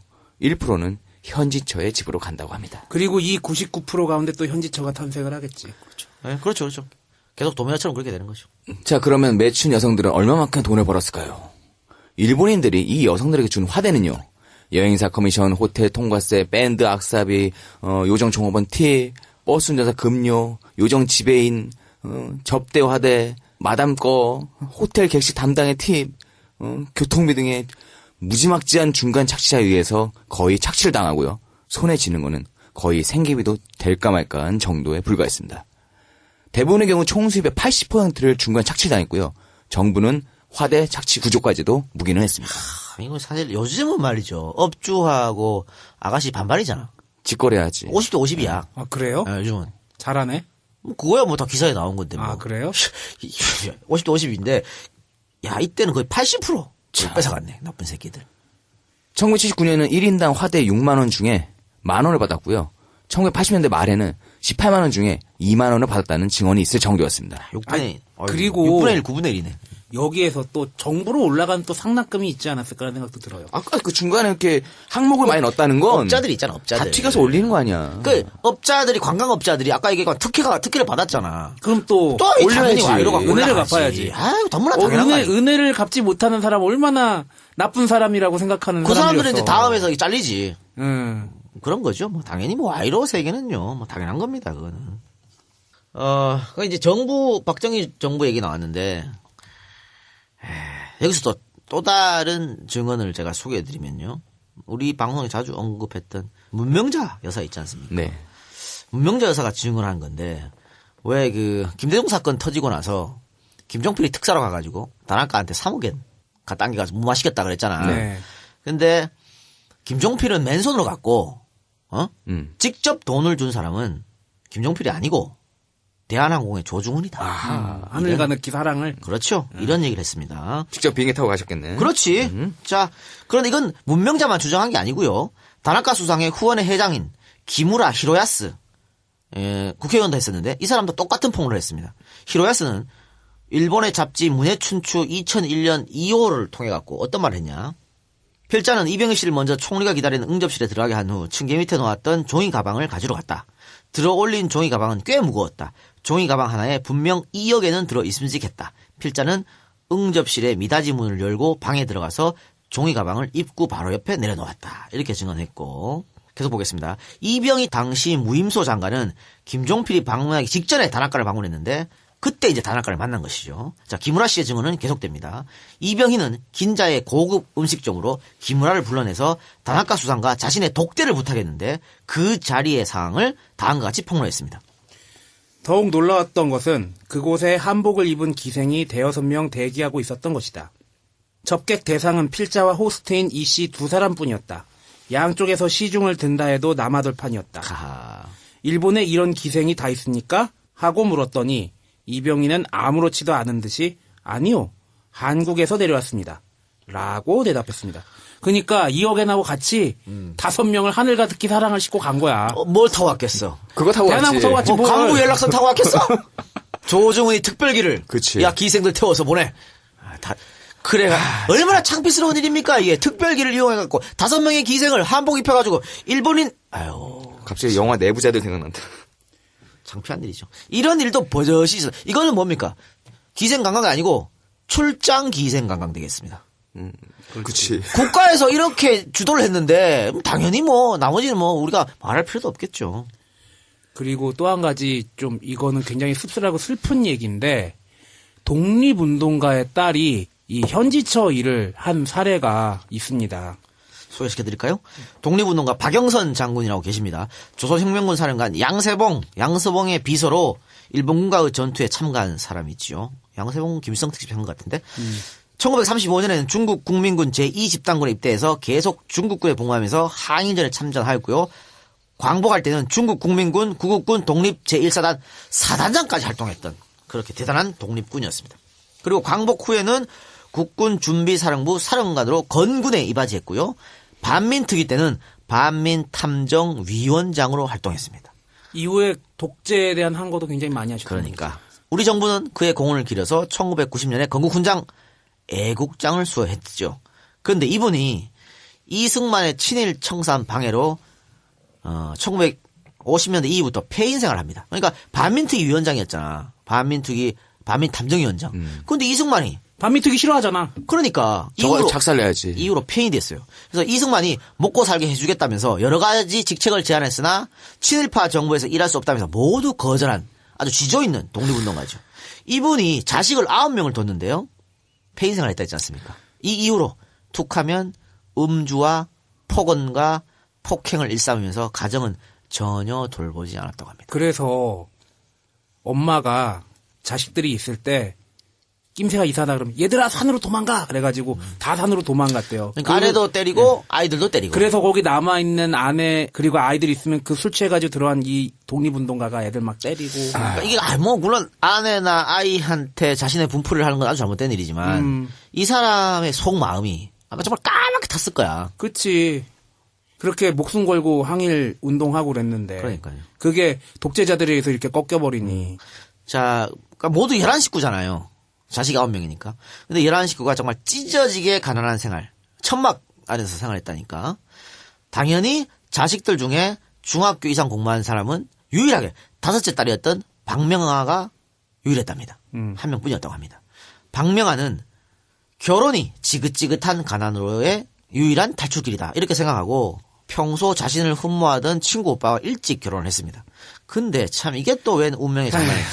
남편이 70년대 말에 유신 정권 반대 운동을 하다가 붙잡혀갖고 고문을 당했는데 너무 그 고문이 심해져서 몸과 마음이 피폐해졌다. 그래서 결국은 이 고문 후유증으로 정신 착란까지 일으켰습니다. 아버지는 이승만한테 당하고 그렇죠. 남편은 박정희한테 당하고. 네.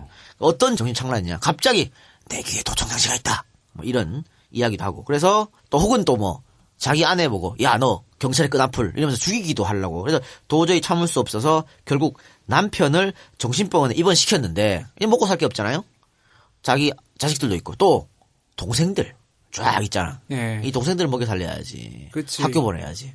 그래서 호구지책을 위해서 파출부 생활을 했으나 이걸로 뭐 해결이 안 되잖아요. 그래서 결국 삼청각으로 찾아가서 호스테스 생활을 합니다. 그러다가 결국 자신보다 45세나 많은 68세 할아버지의 일본인 현지처가 되었습니다. 그러니까 68세 일본인 만날 때 박명아 씨가 23살이었다는 것이죠. 당시 아마 대학교를 이제 졸업할 건 아마 그때쯤 대학교까지 갔었으니까 그런다는 것 같아요. 독립군 자손이 일본인 현지처.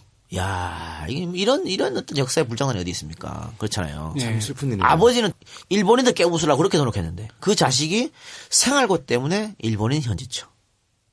근데 박명아 씨가 이런 것 때문에 자괴감이 들 수도 있잖아요. 네. 근데 박명아는 자기는 전혀 그런 것에 신경을 쓰지 않았다고 합니다. 박명아의 증언을 들어봅시다. 갈등이요? 이 남자만 붙잡아야 한다고 생각했어요. 나중에 먹고 사는 문제가 해결된 후 갈등을 잠깐 하기도 했어요. 그렇지만 그렇다고 다른 선택을 할 수도 없잖아요. 다시 바람 부는 거리로 나설 용기가 없었어요. 그만큼 먹고 사는 게 절박한 문제였어요. 오직 이 지옥 같은 현실에 돌파구가 생겼다는데 감사할 뿐이었어요. 이렇게 해서 현지처 생활을 했는데 동네에서 손가락질 받잖아요. 예, 그래가지고 몇 번씩 이사 다니고. 그래. 또 그 일본인한테 받은 돈을 가지고 동생들 교육을 시킨 거지. 그치. 근데 동생들도 그 돈 받으면서 학교 다니면서도 더러운 돈이라고 생각하는 거야. 아니, 그래가지고, 왜 그렇잖아. 이웃들이 보잖아. 일본인 사는데 갑자기 한국 사람이 왔다 갔다 해. 아니, 같이 이사 왔는데, 한 사람은 한국 사람이야. 그러면 제 현지처다. 그리고 막, 눈총 주고, 그러니까 못 살고 딴 데로 이사 가고, 딴 데로 이사 가고, 이사 몇 번씩 다녔다 그러더라고. 그러니까 뭐 일본인 가랭이를 뭐 어떻게 했다. 뭐 그런 얘기 막 하잖아요. 장녀다. 뭐. 근데 그치. 이 여인에게 돌을 던질 수 있을까요? 어? 누가? 나는 이 여인에게 절대 돌을 못 던진다고 봐. 누가 이 사람 보고 잘못된 길을 아까 걸었다고 했던 말 중에 오직 이 지옥 같은 현실에 돌파구가 생겼다는데 감사할 뿐이었어요라는 말이 참 아프게 들리네요. 그러니까 말이죠. 그러니까, 이런 상황에서도 불구하고, 열심히 사는 사람들은 정말 용기 있고 훌륭한 사람들이지만 우리가 비판해야 될 사람들은 나쁜 사람들이지 평범한 사람들을 비판할 수는 없잖아. 그러니까 이제 이게 다 1970년대에 이뤄져 있도록 소개해줬는데 80년대에도 절반 나아지지 않았다. 기생 파티는 계속 이어졌습니다. 1985년 미국의 스포츠 전문지 더 스포팅 뉴스는 서울올림픽 특별 부록판에서 서울 호텔 식당가에서 벌어진 기생 파티 장면을 싣습니다. 그런데 여기에 정부가 편의를 제공했다고 할 정도예요. 이 기생 파티하는 취재를 찍으세요. 그렇지. 불편하신 거 있어요? 더 이쁜 여자 여기 메이크업 좀 바꿀까요? 좀 잘 조명이 찍어주세요. 어두우세요? 야 조명 이렇게 했다는 거지. 너무나 당연하게 생각한 거야. 또 취재 왔어? 미국에 알려지겠는데? 우리 기생 파티가 더 많이 오겠는데? 참나. 이거죠. 존슨이 미국 갔을 때 어디 특집에서 했지 기억이 안 나는데 존슨이 미국 갔을 때 존나 열렬하게 환영해 줬잖아. 네. 환영해 줬는데 그 존슨이 청와대에서 박정희 특집 때였나? 하여튼 뭐 네. 존슨 청와대에서 이제 기생을 넣어주려고 존슨한테 그랬는데 존슨 존슨에 딱 붙어가지고 네. 그래갖고 존슨은 실패했고 이제 그 존슨을 수행했던 기자들 네. 기자들한테 기생을 넣어준 거 아니야. 네. 그래가지고 이제 미국 기자가 깜짝 놀래가지고 미국 이런 게 기자가 어딨냐고. 자기 방에 이제 잘라고 들어갔는데 한국 여자가 앉아 있어. 당신 뭐 하냐고. 뭐예요? 가라고 하니까 자기 그냥 갈 수 없다고. 가면 안 된다고. 그래서 양말이라도 빨아드리겠다고 해서 양말 빨고 있었다는 거 아니야. 안 나가고. 그래가지고 미국 기자가 문명자 불러가지고 이 여자 뭐냐고. 나라 꼴이 진짜 청와대가 했다가 청와대가. 야 이거 참 부끄러운 짓이죠. 거기다 또 8688 아시안게임 올림픽 있잖아. 요새 응팔 뭐 유행한다는데 여기에 대비한다는 명목으로 성병 검사를 강화합니다. 그런데 1985년에 성병 검진에 참가한 성병 검진 대상이 돼서 성병 검진을 받은 여자만 14만 6천 명이었다고 합니다. 대단하죠. 70년대 율락 여성 숫자를 최소 5만에서 20만까지로 잡는데 그 예측이 틀리지 않는다는 것을 나타내 주는 거죠. 70년대 박정희 정권 때 한 5만에서 20만 될 거다. 뭐 이런 기생들이라고 했을 때 뭐 그렇게 많아? 아니야. 이랬다고. 설마. 그런데 봐요. 85년에 성병 검진을 받은 여성이 14만 6천 명이었다. 이거 엄청난 거고. 그러니까 보건증 띄는 걸로 그걸 그렇죠. 알 수가 있는 거지. 그러니까 이 성병 검진이라는 게 우리가 지금 받는 보건증하고 달라요. 그렇지. 우리 식당 가면 보건증 끊거든. 무조건 끊어야지. 똥꼬에 이렇게 이제 면봉 쑤시고. 면봉 쑤시고 해 하는데 그거 말고 이건 정말 성병 검진인 건데 인질, 매독 뭐 이런 거 할 거 아니에요. 그것이 알고 싶다 해서 나온 옐로우 하우스에서 문제된 것 같은 것도 바로 이거거든. 성병 검사. 근데 그것도 미군이 요구한 건데 이거는 이제 8688 대회를 대비해야 되니까 참나. 갑자기 사면발이 오창석 선생이 생각나네. 자, 1989년 9월 미국 ABC 방송 해설가 폴 하비는 서울을 창녀가 우글거리는 홍등가라고 묘사를 했습니다. 89년에 이렇게 소개했다 했지 않습니까? 그건 뭡니까? 89년 말까지도 예. 기생관광이 전혀 사라지지 않았다라고. 예. 그리고 플레이보이와 함께 양대 미국 도색 잡지 허슬러도 올림픽 관람자를 위한 한국의 성 가이드라는 제목의 기사에서 올림픽 경기를 관람하는 것도 좋지만 진짜 골드메달을 따려면 한국 여성을 잡아라 라면서 성매매 지역을 친절하게 안냈다고 합니다.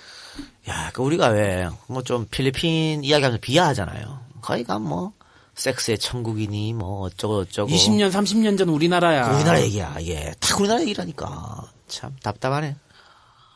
그러면 이런 일이 70년대, 80년대 끝이 났을까요? 아닙니다. 21세기에도 버젓이 현지처, 이 다찌 문제는 튀어나왔습니다. 요즘은 현지철 다찌라고 그랬다고 합니다. 다찌가 도모다찌 있잖아, 도모다찌. 네. 그러니까 다찌가 복수형이야. 그렇죠. 와타시 다찌 이렇게. 우리들 이런 식으로. 2000년 9월 경찰은 인터넷을 통해서 일본인을 상대로 기생 관광과 성매매를 알선한 사람들을 적발하고 구속을 했습니다. 2006년에요. 네. 구속이 된 사람들은 사이트 운영자, 그리고 포주, 성매매 여성, 일본인 등이었는데요. 적발된 여성은 15명이었고 성매수를 해서 입건된 일본인은 5명이었습니다. 이들은 일본인 관광객에게 1620건의 성매매를 알선해주고 3억 5천만 원의 부당 이득을 챙긴 혐의입니다. 2006년 10년 전에도 이렇게 이거 한 사이트만 체포했는데 1620건이나 성매매를 알선했다. 이들은 일본 내 성인 전용 사이트에 배너 광고를 실어서 한국에 장기 체류하거나 출장이 잦은 일본인들을 회원으로 가입을 시킨 뒤 개인 취향 등에 따라서 상대 여성을 소개시켜주고 회당 10만 원에서 100만 원씩을 화대로 받아서 이 중에 20%에서 40%를 성매매 여성에게 지급한 것으로 밝혀졌습니다. 성매매 여성들은 한 사람과 여러 차례 걸쳐서 성관계를 갖거나 관광, 식사, 술자리를 갖는 등의 현지처 노릇까지 한 것으로 파악됐습니다.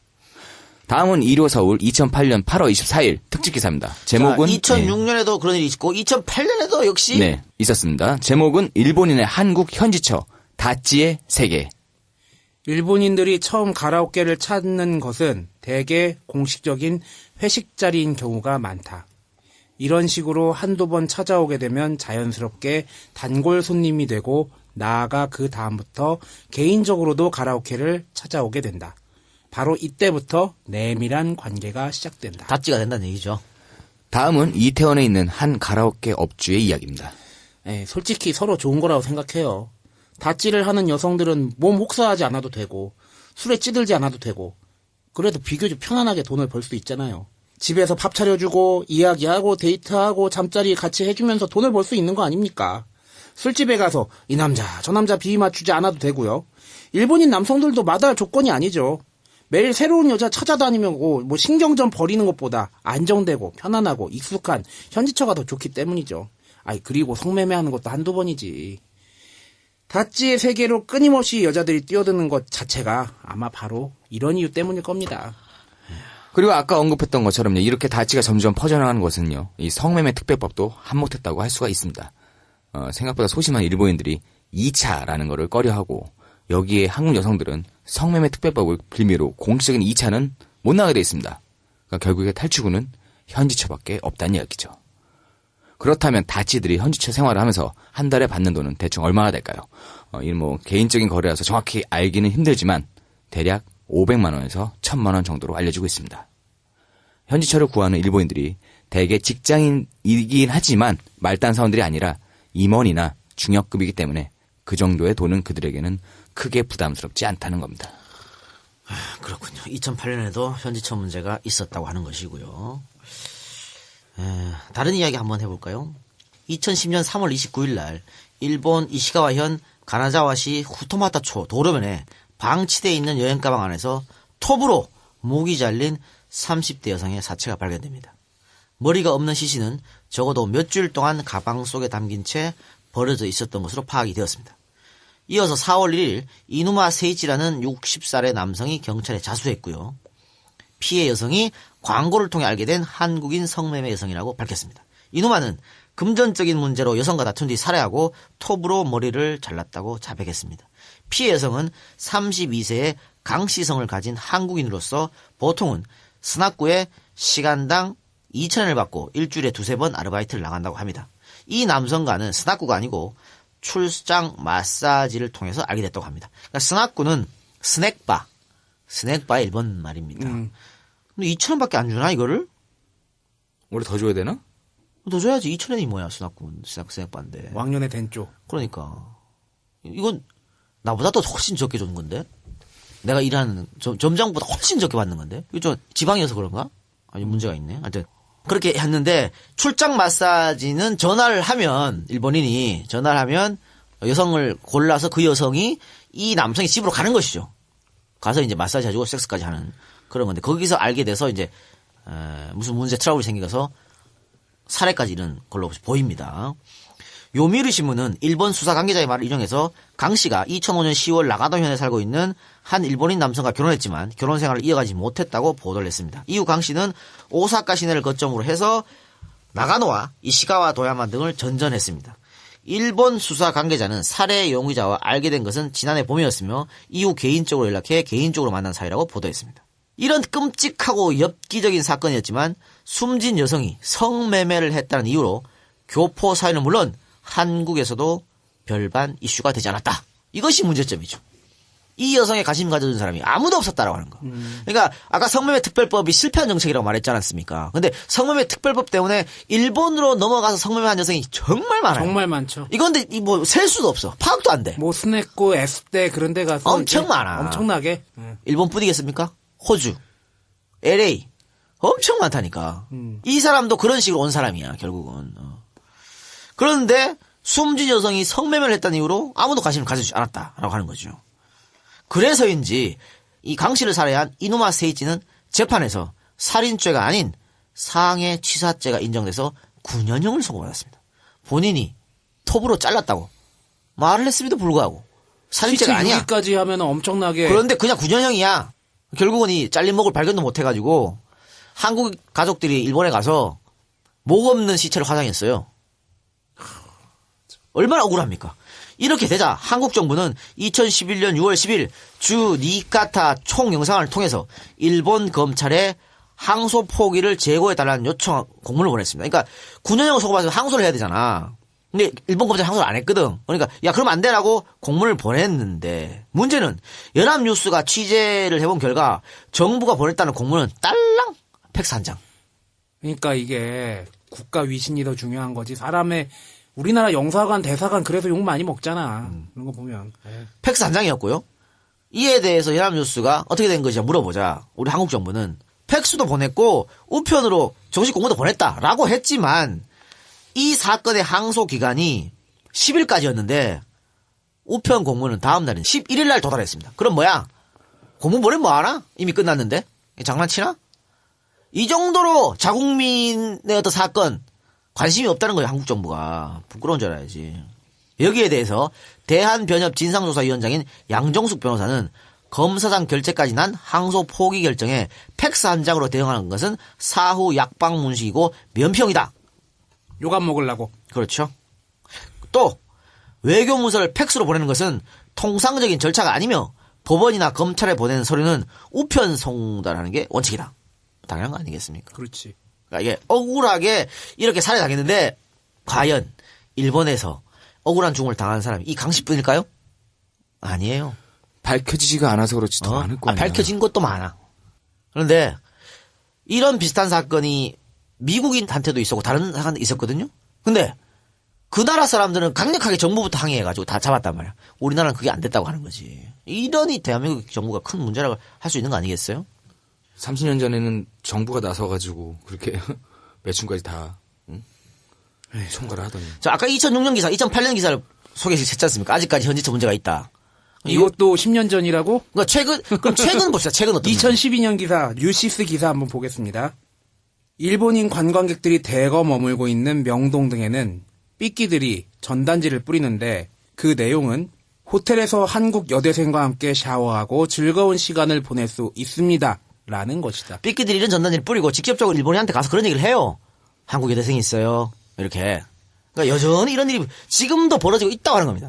지금도 뭐 명동 가면 이런 일이 있다는 거잖아. 어? 그럼 이걸 어떻게 할 것인가? 그러니까 성매매 특별법 실패법이라는 게 뭐냐면 정말 이거 단속을 해서 확실히 끊으려면 그렇게 해라는데 이게 그런 걸로 끊어질 수가 있는 게 아니라니까. 정말 잘못 생각하고 있는 거예요. 그 아직 버젓이 이렇게 이러고 있잖아. 그러니까 다른 대책을 좀 강구해달라. 그게 정부가 할 일 아닙니까? 그런 생각이 듭니다. 필요할 때는 여성들 갖다 다 쓰고, 그지? 이렇게 위험할 때는 그 사람들 인권은 보장 못하고. 그러니까 저도 이 성매매 특별법의 문제보다 더 심각한 문제는 인권이 유린된 거 아니야. 그러니까 해외로 지금 나가는 여성들은요. 전혀 법으로 보호가 없어. 보호가 안 돼요. 그들이 정식 비자도 아니잖아. 그렇죠. 관광 비자로 갔다가 불법 체류하고 그렇게 되는 거지 뭐. 그것은 알고 싶다 나온 것도 이제 거기는 일본 여성이 호주에 가서 살해당한 여성이잖아요. 네. 살해당한 여성이 아니고 이제 강제로 뭐 잡혀 있다고 그거를 뭐 조사하는 건데 뭐 못했다 할 때 그런 건데 그런 것처럼 전혀 법의 보호를 받지 못하고 있는데 한국 정부는 성매매 특별법만 쭉 만들어 놓고 그 다음부터 나 몰라라야. 그 다음에 후속 대책이 나와야 되는데 없다고 하는 것이죠. 그렇다고 뭐 지금 이 작가가 얘기한 거에서 이게 성매매가 옳기 때문에 그 사람들이 모든 걸 지켜줘야 된다. 그것은 아닙니다. 그건 아니고 다만 그 사람들 기본적인 인권은 보장이 돼야 되는데 그걸 국가가 전혀 뭐 개입 안 하고 생각을 달리 해야 된다는 거야 이제는. 그러니까 뭐 강준만 교수도 책에 그렇게 썼더만 이제는 매춘이 아니고 매매춘으로 불러야 된다는 거야. 그거 맞는 얘기지. 그치. 그러니까 그렇게 생각을 바꾸지 않는 이상 이거는 당연히 근절되지도 않고요. 그러니까 다른 방법을 좀 정부에서 갖고 나와라. 이런 요구를 드리면서 오늘 방송을 마치겠습니다. 자, 마무리해 주세요. 결국에는 경제 때문에 외화벌이니 잘 살아보세 그런 것 때문에 인권이 유린된 현장 아닙니까? 여성을 성의 도구로 삼아가지고 외화벌이 수단으로 삼고 지금처럼 이렇게 경제 부르짖고 대기업 퍼주기하고 이러다가 나중에는 계속 이런 식의 정부가 집권하면은 기생관광이 다시 시작될 수도 있다는 생각이 듭니다. 이상입니다. 세장. 네. 30년 전에 아까 얘기한 대로 국가가 나서가지고 여성들의 인권을 착취를 했습니다. 지금은 그것을 방임을 하고 있습니다. 국가의 기본적인 역할이 참으로 아쉽습니다. 더불어서 이거는 조금 짚고 넘어가야 되는데요. 그 세종대학교에 제국의 위안부라는 책을 쓴 박유학 교수라는 분이 계십니다. 이분의 관점이 참 무섭다고 생각이 들어요. 위안부들이 자발적으로 참여한 부분이 있다라는 부분들, 이런 것들, 이런 잘못된 사관들도 분명히 논의를 통해서 바로 잡아야 되지 않냐라는 생각이 들면서 마치도록 하겠습니다. 1981년 12월 8일 날 교통체신위원회 회의록, 국회 회의록을 보면요. 이게 관광산업법정 개정 법률안인데 여기를 보면 국회의원이 장관에게 묻습니다. 교통부 장관한테. 지금 한국에 이 기생관광 너무 큰 문제다. 나라 망신이고 국가적 망신이고 외교적 망신이니까 이거 좀 해결을 해야 되는 거 아니냐? 라고 질의를 하니까 장관이 뭐라 그러냐면 대한민국에 기생관광 없습니다. 그럼 뭐가 있냐고. 석식관광이 있을 뿐입니다. 여기서 석식은 저녁 식사. 석식관광. 그래서 국회의원이 빵 쓰였지. 나 처음 들어봤다 그런 말은. 전 세계에 그런 말이 없을 것이다. 석식관광이 뭐냐. 그러니까 뻔히 기생관광이 있는데 모른 척하는 거야. 그리고 김기철 의원이 그렇게 얘기했지. 기생이 석식이냐? 그렇죠. 그렇게 얘기했지. 그러니까 이거는 뭐냐면 70년대 80년대도 그렇고 80년대 그렇고 정부가 나서서 기생관광을 부추겼잖아요. 달러 벌어오라고. 80년대 그게 조금 수그러졌다고 하지만 어쨌든 모른 척하면서 또 양성시켰던 게 전두환 정부입니다. 거기다 8688 국제적인 행사도 있었고. 그럼 지금은 어떠냐? 지금 그냥 나 몰라라야. 그러니까 방임하고 있는 거예요. 방임이 방임. 나 몰라라. 그래서 때려잡는 것은 한국인 남성들이 성매매한 거. 네. 그건 전혀 때려잡지. 외국인은 잘 안 때려잡아요. 왜? 관광도 떨어지고 이럴까 봐. 지금 뭐 하는 짓이냐고 이게. 좀 법률을 좀 제대로 정비를 하고 모자란 게 있으면 보완을 하고 필요한 거 있으면 새롭게 만들어서 제도 자체, 시스템 자체, 또 인식 자체 이 전부를 바꾸는 노력이 필요하지 않나 그런 생각이 듭니다. 자, 여러분들도 아마 오늘 방송에 대해서 찬반 토론이 많이 있을 수도 있을 것 같아요. 네. 특히 성남시 특별법에 관해서. 뭐 그거는 예전에도 우리가 얘기했잖아. 장애인 문제도 있고 같은 그런 것들. 뭐 여기서 다시 언급하진 않겠습니다만, 활발하게 토론해 주시기 바랍니다. 오늘은 방송 여기서 마치고요. 엔젤 펀딩 소개해 주시기 바랍니다. 제공, 노준식, 동양극장, 좀 바꿔보자, 요술공주 민키, EJ 청취료 이상입니다. 고맙습니다. 고맙습니다.